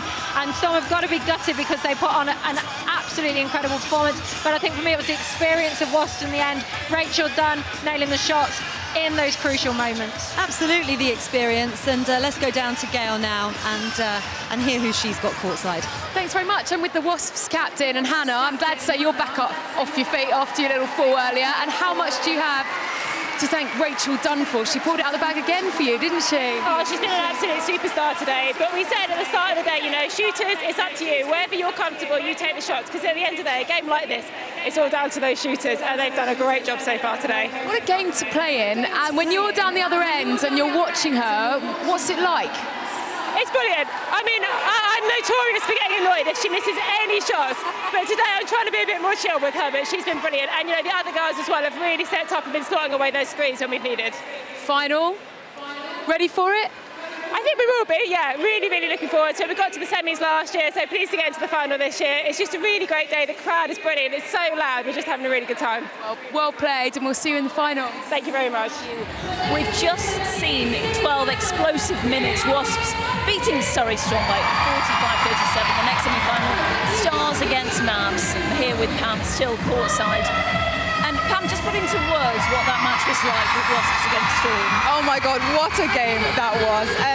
The fact that it came so close, the power plays were done, we were hitting 20-odd goals already, it was still level, and they still had 3 minutes to go. Such an exciting game, but Rachel Dunn, oh my... Lie down after watching her, don't we? Indeed. She just didn't miss. Did not miss, on point the whole way through that game. Just slotting those 10-pointers, those 5-pointers when it mattered most. The Storm did keep in it. Via Dixon, it was great to see her doing so well on those long bombs, but not enough. The Storm just making those silly errors. Yeah, we noticed a few of the silly errors, Siggy with the footwork and Mickey, a slight error from Mickey, so it cost them dearly. It did indeed, and it kept Wasps on that front foot, and the likes of Hannah Knights in that defensive end, putting those pressure on the girls, that kept Wasps going in to get over that line. Okay, Stars, Mavs. Quick one word, who's going to win? Oh, it's a tough one. Both teams have some great shooters in there, but I'm thinking Mavericks are kind of running on that high, so I'm gonna go both teams. Okay, more than one word. Let's get to the commentary box. Don't make me say it, Di. How very dare you. For a place in the final against the Wasps, then Tamsin Greenway, your old side. Stars, Mavericks. You've kind of said Mavericks have had that firepower going through this. Stars, though, have had a little bit of a rest, refreshed. Do you want me to call it? Because I'll go with Mavericks. All right, then. I'll do that for you. Oh, it's being easy. You know what? I rested the fence. They've scored so many. I think their firepower in the front line is strong. If they play anything like they have done in the last couple of games, they will win this game. And I actually sometimes think it's easier to carry on playing the games rather than have the rest, because you're in the flow. Oh! And that's the flow I'm talking about. Gabby Marshall, she's been outstanding today. At Sky Netball to get in touch, use the hashtag Fast5s. Who makes that final? Whatever happens, we'll have a new name on the trophy. Loughborough Lightning already gone. Sophie Hankin, so impressive today. She's got to be in with a shout for MVP of the tournament. Still plenty to go before then. 12 games, 12-minute games even. Shooter contact. Mavs have had the hard route to their semi-final. Oh, what a pass cross court there. Kind of all you can't really get away with in the full 7-a-side game, but loads of that cross court ball we've seen today. I think defenders are in their element. Well, yeah, and they're loving it, letting the ball go. It's such a nice game to watch. Now, if we look at players wanting to stand up for the season ahead, we've seen it already. We've called it a number of times in Page Reed. Yeah, we have, and I've been really impressed with her today. She's been there in the shooter position, not the tallest goal shooter, probably not got the most experience, but she's been happy to turn and have a look to post. Really calm, just really calm and enjoying the occasion. It's been really nice to watch. 3-zip, Marshall, formerly of Manchester Thunder, just feeds it to Hankin, and Hankin. There's calm. Yeah, and there we go. The first 3-pointer she took and missed.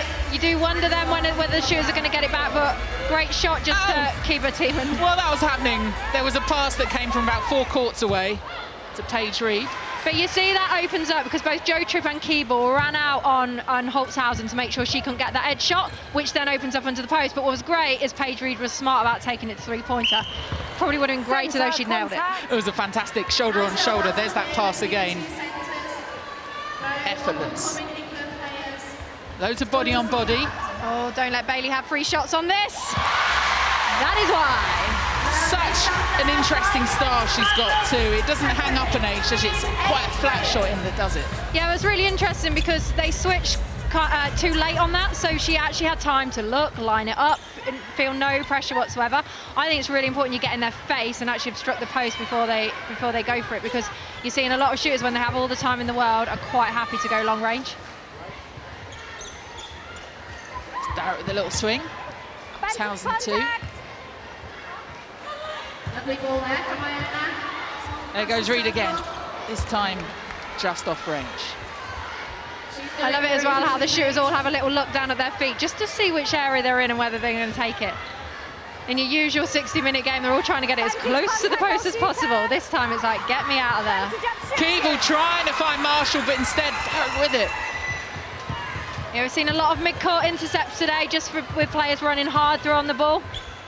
Great little ball there, edge of the circle. Do they feed it? This for a 3.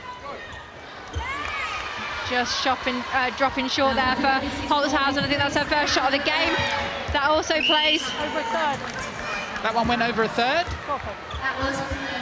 Yeah, it plays a part when the shooters aren't getting into their flow. It's hard again in the 12 minutes to make sure you're sort of sharing the load. Such is the work that's been put through court by all these teams. You're kind of not missing the other two at the moment. I'm sure their legs will feel it afterwards. Are you kidding? The wing attack's the most important position on the court, Caroline. Of course they're missing them. I beg pardon? I mean... So speaks the former wing attack for England, Townsend Greenway. I'm not saying they miss you. This game was not designed for an out-and-out wing attack. Trust me. So much that strength of upper body. This time the pencil goes, they're not happy with that though. That was a big call. They felt that it was Mavericks definitely felt hard done to there. Contact, step in. Yep. Yeah, we're going to see it here. We're going to see her come round. Oh, she comes round. She doesn't get her body quite across, but gets her arms through there. It was a tough call. That one rolls round and out. And here come Mavs again. Hankin comes long for it. She's put lots of work in on court. Bailey too. That combination really working well. Obstruction, goal defence. From the side. You saw the guy behind the post then. He thought for all the world that had gone in. Now he has a replay. And Bailey, another 5 points. So she looks so comfortable there. I wonder if we're going to see this in the Super League this year. What do you reckon? Love to see it. Starts again come January on Sky. With the Super 10, all teams in action on that first Saturday. She was lucky to get an obstruction call there because that was going to be a massive footwork. Not just any old footwork, but a massive one. That was going to be a big one. Important goal by Stars there, even though it's only a 1-pointer.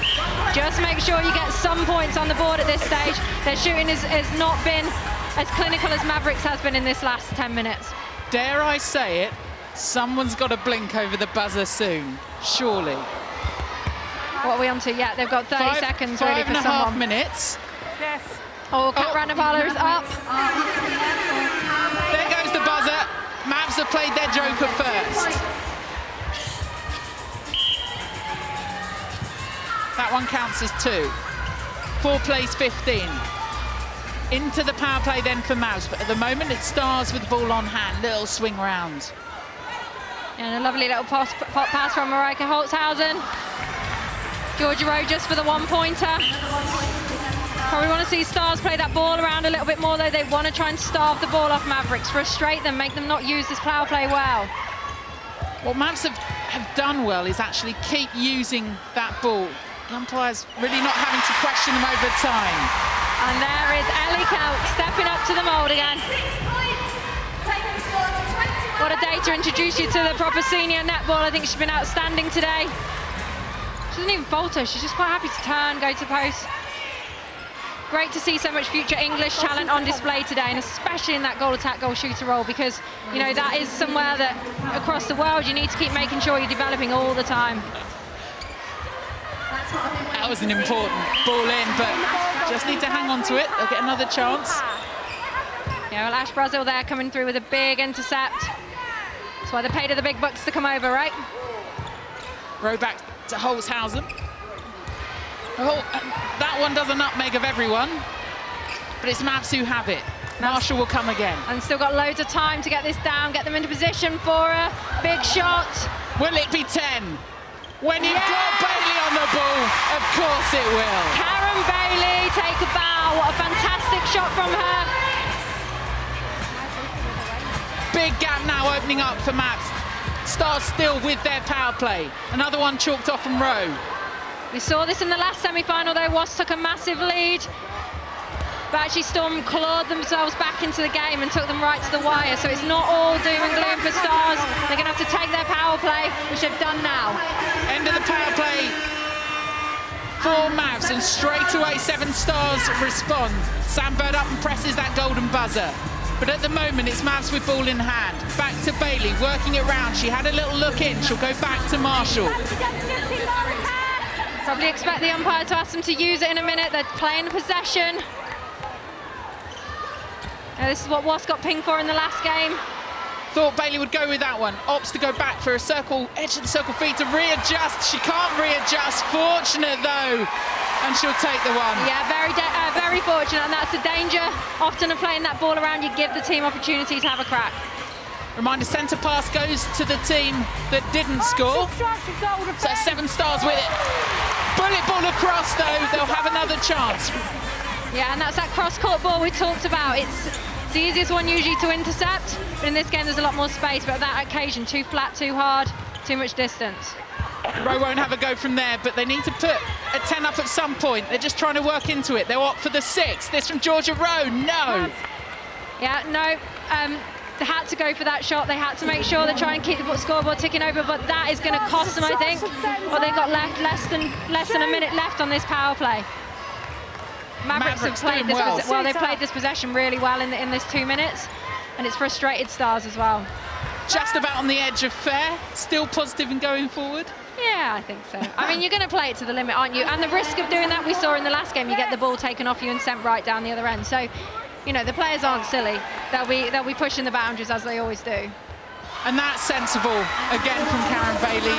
She knows she can do those long shots if needed, but just the one keeps it ticking. Yeah. 5 plays 33. So Lucy Harris on, Paige Reed and Coralie Mosley, they're the 2 we need to keep an eye on. They've got to have a go for these long shots. Here's Coralie Mosley, the Welsh international, just rolls that one off. Reed back with it, does well to find 7 Star hands. Can they capitalise? No, not again. Have another go. Maybe for the 10. And that is power play going to be over. Wasted opportunity. I can't see them getting back into this game now.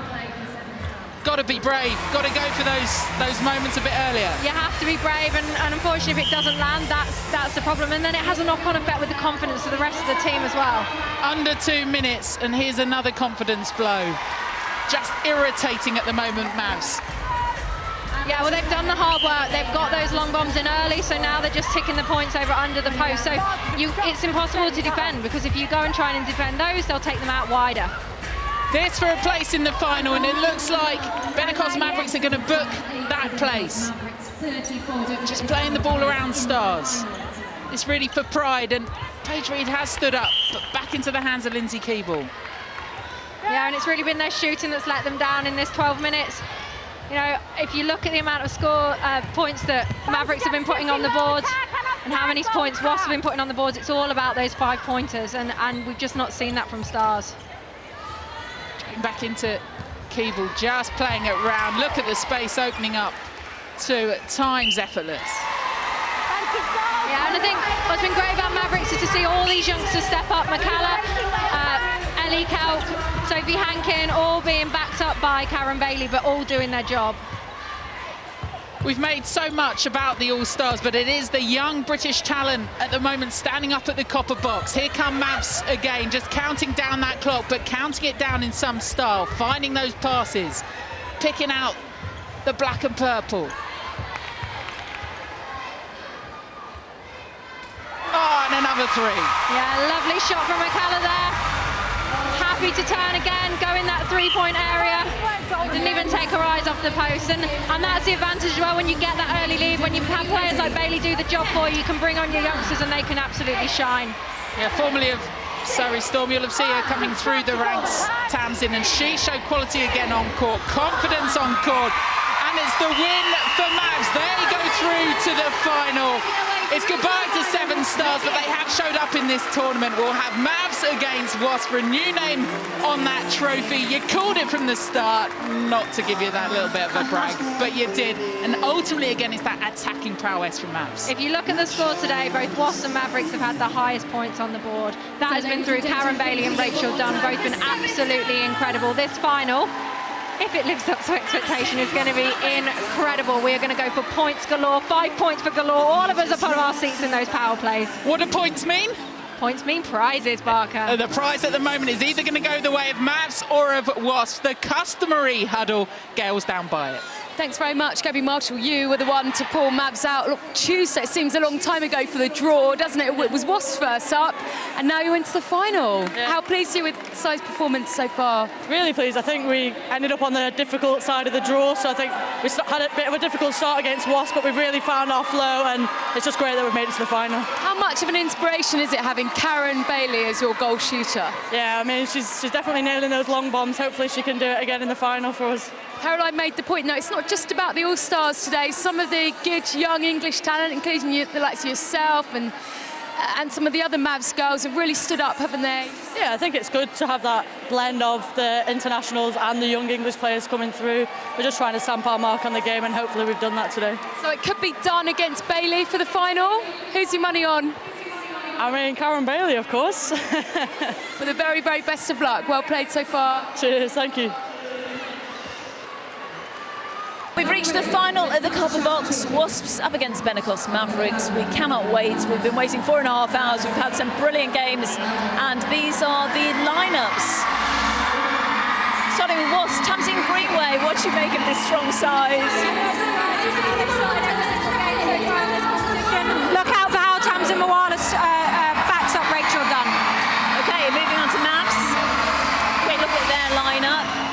The 5 of them there, and Gabby Marshall, who you've praised so much today. Yeah, and amazing. We've seen her across from centre and in goal defence, and turning over ball in there as well, getting on the rebound. She's been the sort of the engine of that Maverick side today. But look at that Sophie Hankin and Bailey partnership. They're going to be sharing the load in that circle. Let's get to Caroline Barker in commentary. Thank you, Di. We've had one of the greatest of grace of court, the end of an era. We've had marriage proposals, and it all comes down to the sweat and the grit of these two. Wasps first onto court. The defending Netball Super League champions, but that's with 7. They've had 5 brave hearts subbing on and off on this court, and one Rachel Dunn, who's done the business with the long bombs. Do they come out on top? Or will it be Benecos Mavericks? Dare to be a Maverick. Changes in the dress, changes in the court. The same old Sophie Hankin who's delivered when it matters. And that's because alongside her, she's had the old gun of Karen Bailey. Pamela Cookie up in commentary too. And Pam, it's kind of the purists' final, isn't it? Because when you want to see those long bombs dropped, a phrase we've used so many times throughout today, it's these two that have stood up. Indeed it has. These two teams have been the ones that have showed up to today's party, got themselves into the finals because of those long bombs. We talk about Bailey and we talk about Dunn. They're kind of the real contenders for MVP of this tournament because of how consistent they've been. Yes, and every time they've stepped on that line, they've hit it when it matters. Yes, they've missed a couple of other shots. Rachel Dunn was even saying earlier at the beginning of that game, I wasn't hitting couldn't even hit a barn door. But then when the power play hit, when her team needed her to score it, she was knocking down those 5s and those 10s and those 6s. These two have actually already gone head-to-head today in match 4 in the group stages. It was Wasps that came out on top by 10, but it's different. Mavs, after that defeat to Wasps, went on to beat Thunder, to Bath, to Stars. Wasps have defeated Mavs, Bath and Storm on their way to the final. 12 minutes of netball, all that we've all gone through. The soap opera that we've seen already today, and it comes down to this. 12 minutes, and first centre pass will be in the hands of Wasps. Keep an eye on the clock, keep an eye on the golden buzzer, keep an eye on the substitutes, but most of all, keep an eye on Rachel Dunn and Karen Bailey, but don't discount. Whoa, I thought that one was going to drop. I know, same, and then she would have been like, why aren't you talking about me either? We are now, we are now. Yeah. No, it's good, but great on the defensive pressure, but contact calls and it's back into the Mavericks' hand. leave the ball, ladies. Real young talent on court, but blended with the experience for Mavs. Yeah, the difference with Mavs is they've got 3 really on-song shooters, Hankin, Kelk and Bailey. At the moment, we're waiting to see the Wasps' other goal attacks. Wasps are known for that defensive pressure. So often, back line that's done it for Wasps and for Storm before. But so often, Rachel Dunn lets me talk her up and then overcooks it. 3 misses there for Wasps. Everyone just needs to have a settle. Yes, it's a little bit nervy. You can kind of feel it even from up here, what's going on down on that court. 25 grand at stake. More than that. A new name on the trophy. Yeah, it's pride. We've seen balls thrown. We've seen misses. Who wants to sink the first one? Yeah. Nearly a minute and a half in. Both teams just trying to plug away now and not make a mistake that we've seen so far in this opening. Now the noise goes up another level. Will it go more? Ramp it up, says Rachel Dunn. Swoosh. 5 points. First up on the board. Mavs back down the other end. Hankin for the 3. Mavericks. Overshooting that. Bailey leaves it for Hankin. She'll just force her way out to the 3, but the close attentions. Great defensive pressure again from Wasps. Yes, Amy Flanagan there on the edge of the circle, getting herself between the ball and her opponent so she could get that intercept. Dunn lands it. Can Dunn secure it? No, bounce back. But she's straight on it. That's really good. Anytime it's left her hand, she's always looking, and then she slots the 3. 3-4, Rachel Dunn. Centre pass to Mavericks. No, Moala doing a job defensively as well as going up the other end. Can she lands it? Makes it stick. Slaps the ball. Goes across the circle just enough on it.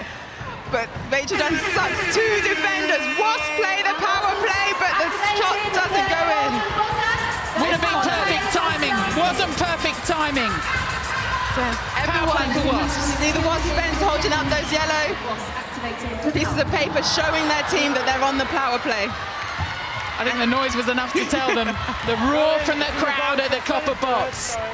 Huckle and Knights really piling on that pressure in the defensive circle to get the ball back for Wasps so they can have these opportunities and give the ball to Rachel Dunn. Wasps 8 zip up. Little wag of the finger from Rachel Dunn. Waste a few seconds. Just under a minute and a half of the power play left for Wasps in Mavs' hands. We've seen them come back previously in this tournament, but Rachel Dunn determined to make amends. Yes, indeed. Every time it loses and goes into the opposition's hands, she's straight on it for that defensive pressure. Moala could have gone onto it thinking it'd come off a Mavericks' hand, but hadn't. Pressure cooker netball. Mavs still with it. All the time they've got it. The power play a distant. Josie Huckle falling into Bailey. They're giving her the free shot, and she lands it! I'll tell you what, they may not be on a power play, but Mavs come back at Wasps. Another blow. Rachel Dunn has seen Bailey sink one. These two going head to head. Another one over. Is that Dunn saying to Moala, just get under that post, try and get the rebound? Yeah, try and move those defenders and get that rebound. This could be wasted buzzer, really, for Wasps. Again, that's down to the effort that Mavs are putting on. Yeah. Right, what can they do? They'll need to move quickly. 15 seconds of the power play left. Moala has it. Dunn needs to find space. Will Moala go for the 10? No, out to the edge of the circle. They can hear the count from the crowd. Dunn's on her backside. She can't score from there. They'll go for the 6. It'll bounce back. It takes an age. She gets it just before the buzzer goes. The 6 will do. They wanted the 10, but the 6 will do. They got one on their power play. 11 plays 5. Amy Flanagan right there in that centre position, getting these turnovers for Wasps.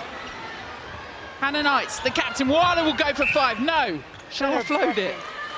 She did a little fake and then offloaded it. I bought it. I did too. Defenders did too. Taking that one back. Boom! Rachel Dunn chalks off another 5. 19-5. Still no power play from Mavs.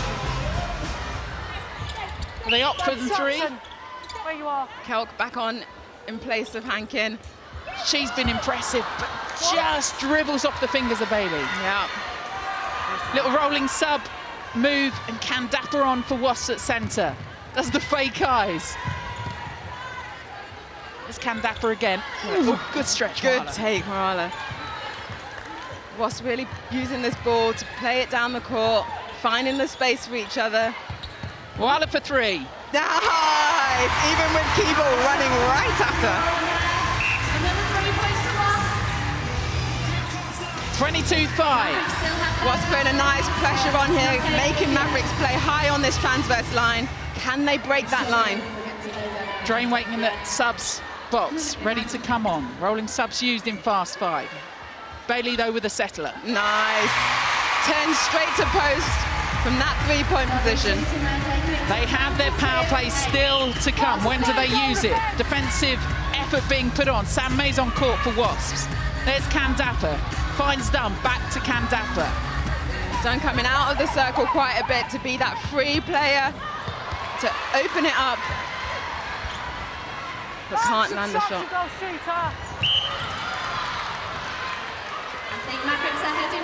Lindsay Keeble with it. Not quite yet. There's a little hover over the power play.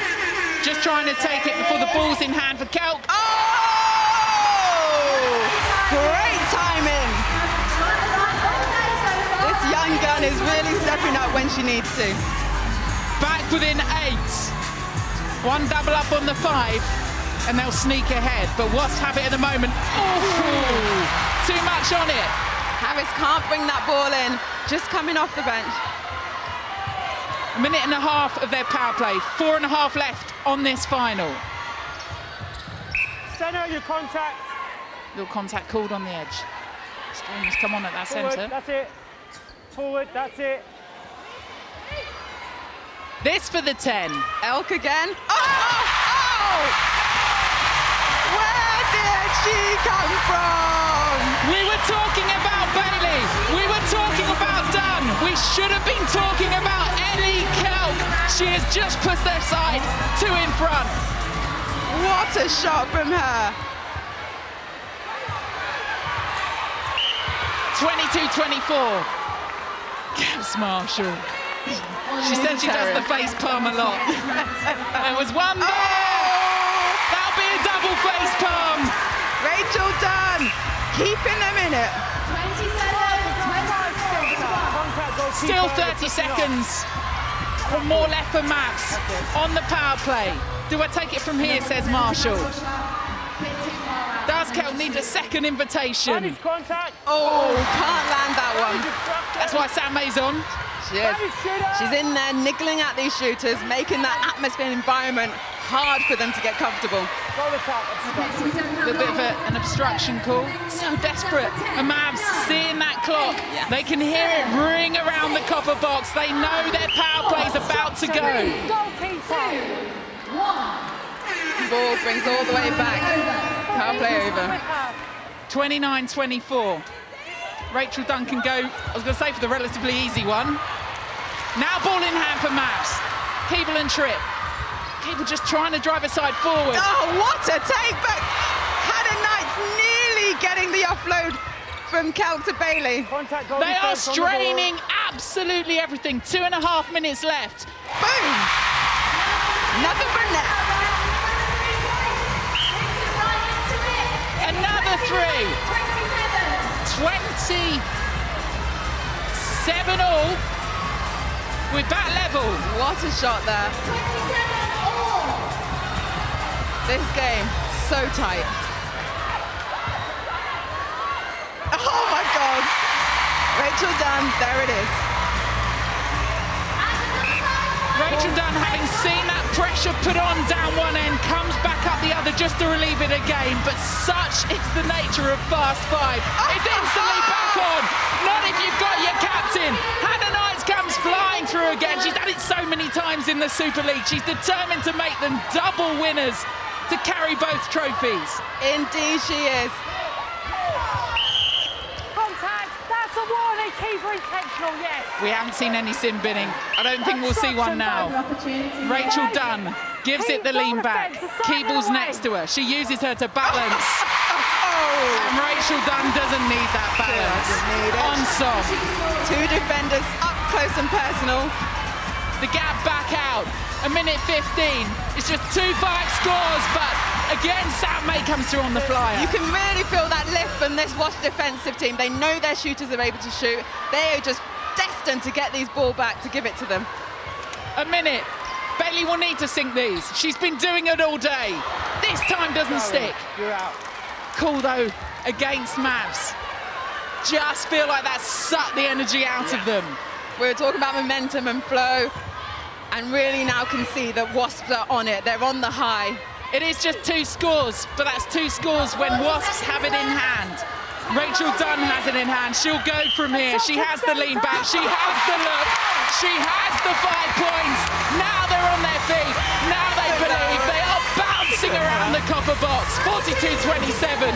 It's just to take the gloss off, surely, for Mavs. A little fly again.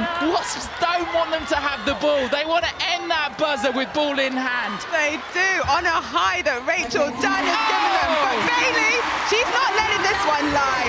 No one deserves to be on the losing side, particularly Karen Bailey. She's come out fighting, but it's Wasps that will come away with the win. Oh, one final time from Rachel Dunn. It matters not. 10 points the difference. Wasps with the win. A new name on the trophy, 25 grand to take home, but more importantly, they've gone and won it. Oh my God, what a masterclass we've just seen on that court. How good was that? We look at the difference between those 2 attacking ends. There were moments they had a wobble. No one wanted to score right at the start, but the minute those nerves settle, just a few key moments again in the power plays that undid them. Exactly that. They really settled, and Wasps was that team to settle. Yes, Mavericks scored the first one, but Wasps were on it. They used Rachel Dunn, but all the way through. Look at them carrying her. They knew she was the queen of today, but really fair play to all that team. Amy Flanagan in the centre, she was getting intercepts. Hannah Knight's in goal defence, she was getting intercepts. Sam May coming on, she was getting intercepts, giving them the opportunity to bring this ball down, and Rachel Dunn doing it at the other end. They were your Netball Super League champions for 2018. They are now your Fast5 All-Stars champions for 2018. And they came in a bit different this side too. They were determined to use the side they're going to take forward to next year's Super League, and it's worked for them. It has, yes. They said they wanted to make all of their players all-stars, and that's what they did. They've used this team. This team is what we're going to see in the Super League. They may all be all-stars, but all the pats on the back, the carry for Rachel Dunn too. She's got to be MVP of this tournament. For sure. What is it about Rachel Dunn? You've played alongside her, you've been in that circle, that just in these big moments, she loves it. That is it. The big pressure situations, Rachel Dunn will step up for you. You know you can count on her. And her eye is in. She will not miss for love nor money. She plays a good game. She talks a good game too. She's with Gail. Thanks very much, Rachel. You've won an awful lot already in your career, haven't you? But how does that rank? That was great, yeah. To have a great team performance throughout the entire day. Thankfully, the shooting arm was on fire today, so thank you, Aunt. Yeah. No, it was great fun and awesome tournament to be part of. And you survived the bumps, most importantly. Oh yeah, always, yeah, that's fine. Tell us, most of it went to plan, didn't it, Toby? There were moments when you missed. How did you go about recomposing yourself and still nailing those huge, huge goals? Well, I think as the game went on, I knew I'd been shooting well before, so just carry on. And then the other shooters stepped up when needed, so it's great. You don't look like you're under any pressure ever, but just give us a sense of what goes through your mind. I think it's more determination. We knew Mavs were playing really well and shooting really well, so we had to do better. And that was the fire to shoot the goals. Well played today. Very many congratulations. Thanks very much. Thanks very much, Mel. We're going to just come and grab you over here. I had Tamsin screaming in my ear throughout that final. There was a slight tough act to follow. You must be incredibly proud of going away, coming back with these girls, and you've already won a bit of silverware, haven't you? I mean, this competition's a bit different. We're not under any illusion that this season's going to be like this.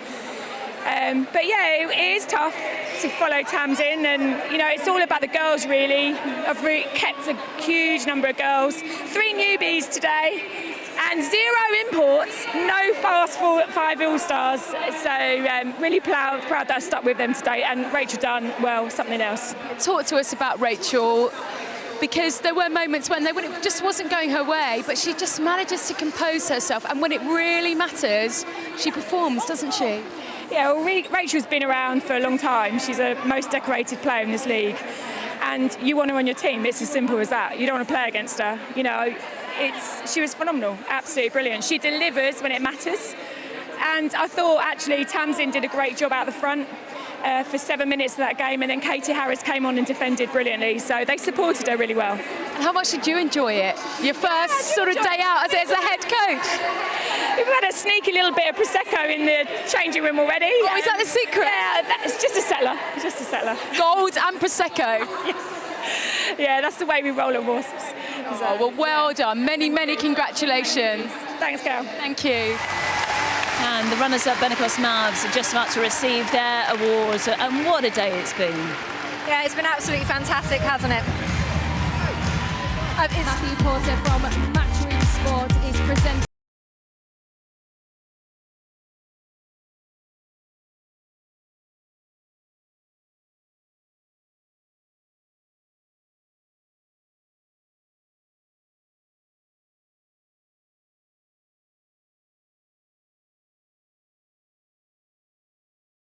Matt Porter, Chief Exec at Matchroom, one of the driving forces behind this tournament, just presenting our runners-up, Benecos Mavericks, with their medals. Pamela Cookie alongside me, just watching this presentation happen, and the smiles across their faces. We heard it from Sarah Bayman, coach at Loughborough Lightning. We've heard it from all the coaches. This is about enjoying. Yes, it is indeed. It's beginning of the season. They're just getting to grips with pre-season, and they can just come out here and have a lovely day playing a sport that they love to play. Win or lose, though everybody wants to win, at least they can go away having enjoyed today. There's Rachel Dunn. She's thanked her mum, she's thanked her dad, she thanked her arm. Who does that? Rachel Dunn. Thank you, arm. What an arm it is, and look at the surprise on her face. Didn't realise that she was being presented with the MVP. And that's the type of person she is. She is all about the team. She never picks herself up, but she knows that when it matters, she can do the job, and she's always there to say, pick me. Rachel Dunn takes the applause of the crowd inside the copper box. So often she's heard the applause ring around here, but for the first time, MVP in the Fast5 tournament. She can do it on the world stage, and she's done it here again. And Rachel Dunn takes the applause again, and the winner's medal over her neck, along with her Wasp side. Sophia Kandapa, injuries through her career, but now back in her groove with Wasp. Sam made a difference coming on in that final. She just messed things up. Tamsin Weiler, what a prospect she's going to be for Wasp for this new season. Yeah. What are the newbies? Great addition there in that goal attack position. She's going to really fly, and starting to see that partnership and link up with Rachel Dunn. I'm excited about what they can bring together. So often the defensive partnership, we look at their attacking end and the flair of Rachel Dunn, but you look at what defensively they do to mess things up for these teams. Hannah Knight, an outstanding player throughout the history of time. Now we've got young guns getting the medals as well. Katie Harris moved over from Surrey Storm, getting court time here, playing around, using the long shots that she can do. But as you see, Hannah Knight's now captain of this squad, getting her medal and getting the trophy for this team. Hannah Knight's with her hands on the trophy, a new name, a new action for her as Wasps take that trophy down. They'll take the applause of this crowd, so often roaring them home. It's a familiar when it comes to the Super League, a first time for the Fast5s, but your 2018 champions are Wasps.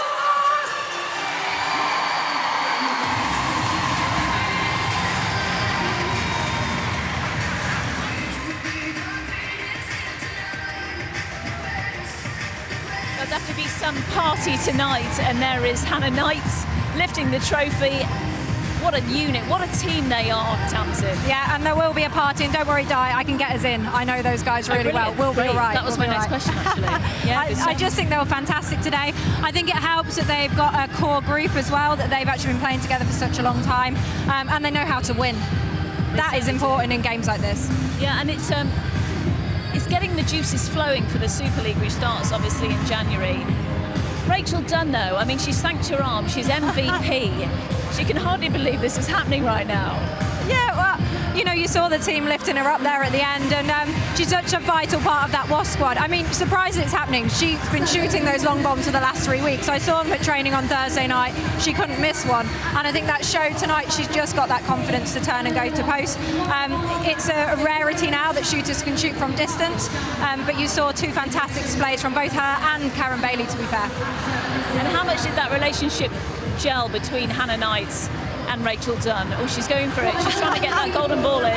She's not very good with that golden ball, actually. No, it might be a different weight, though. Rachel always moan about the weight of the ball. Trust me, she's very scientific, so you have to play with the right ball. She's been going to bed with that pink molten ball all week, so don't worry about that.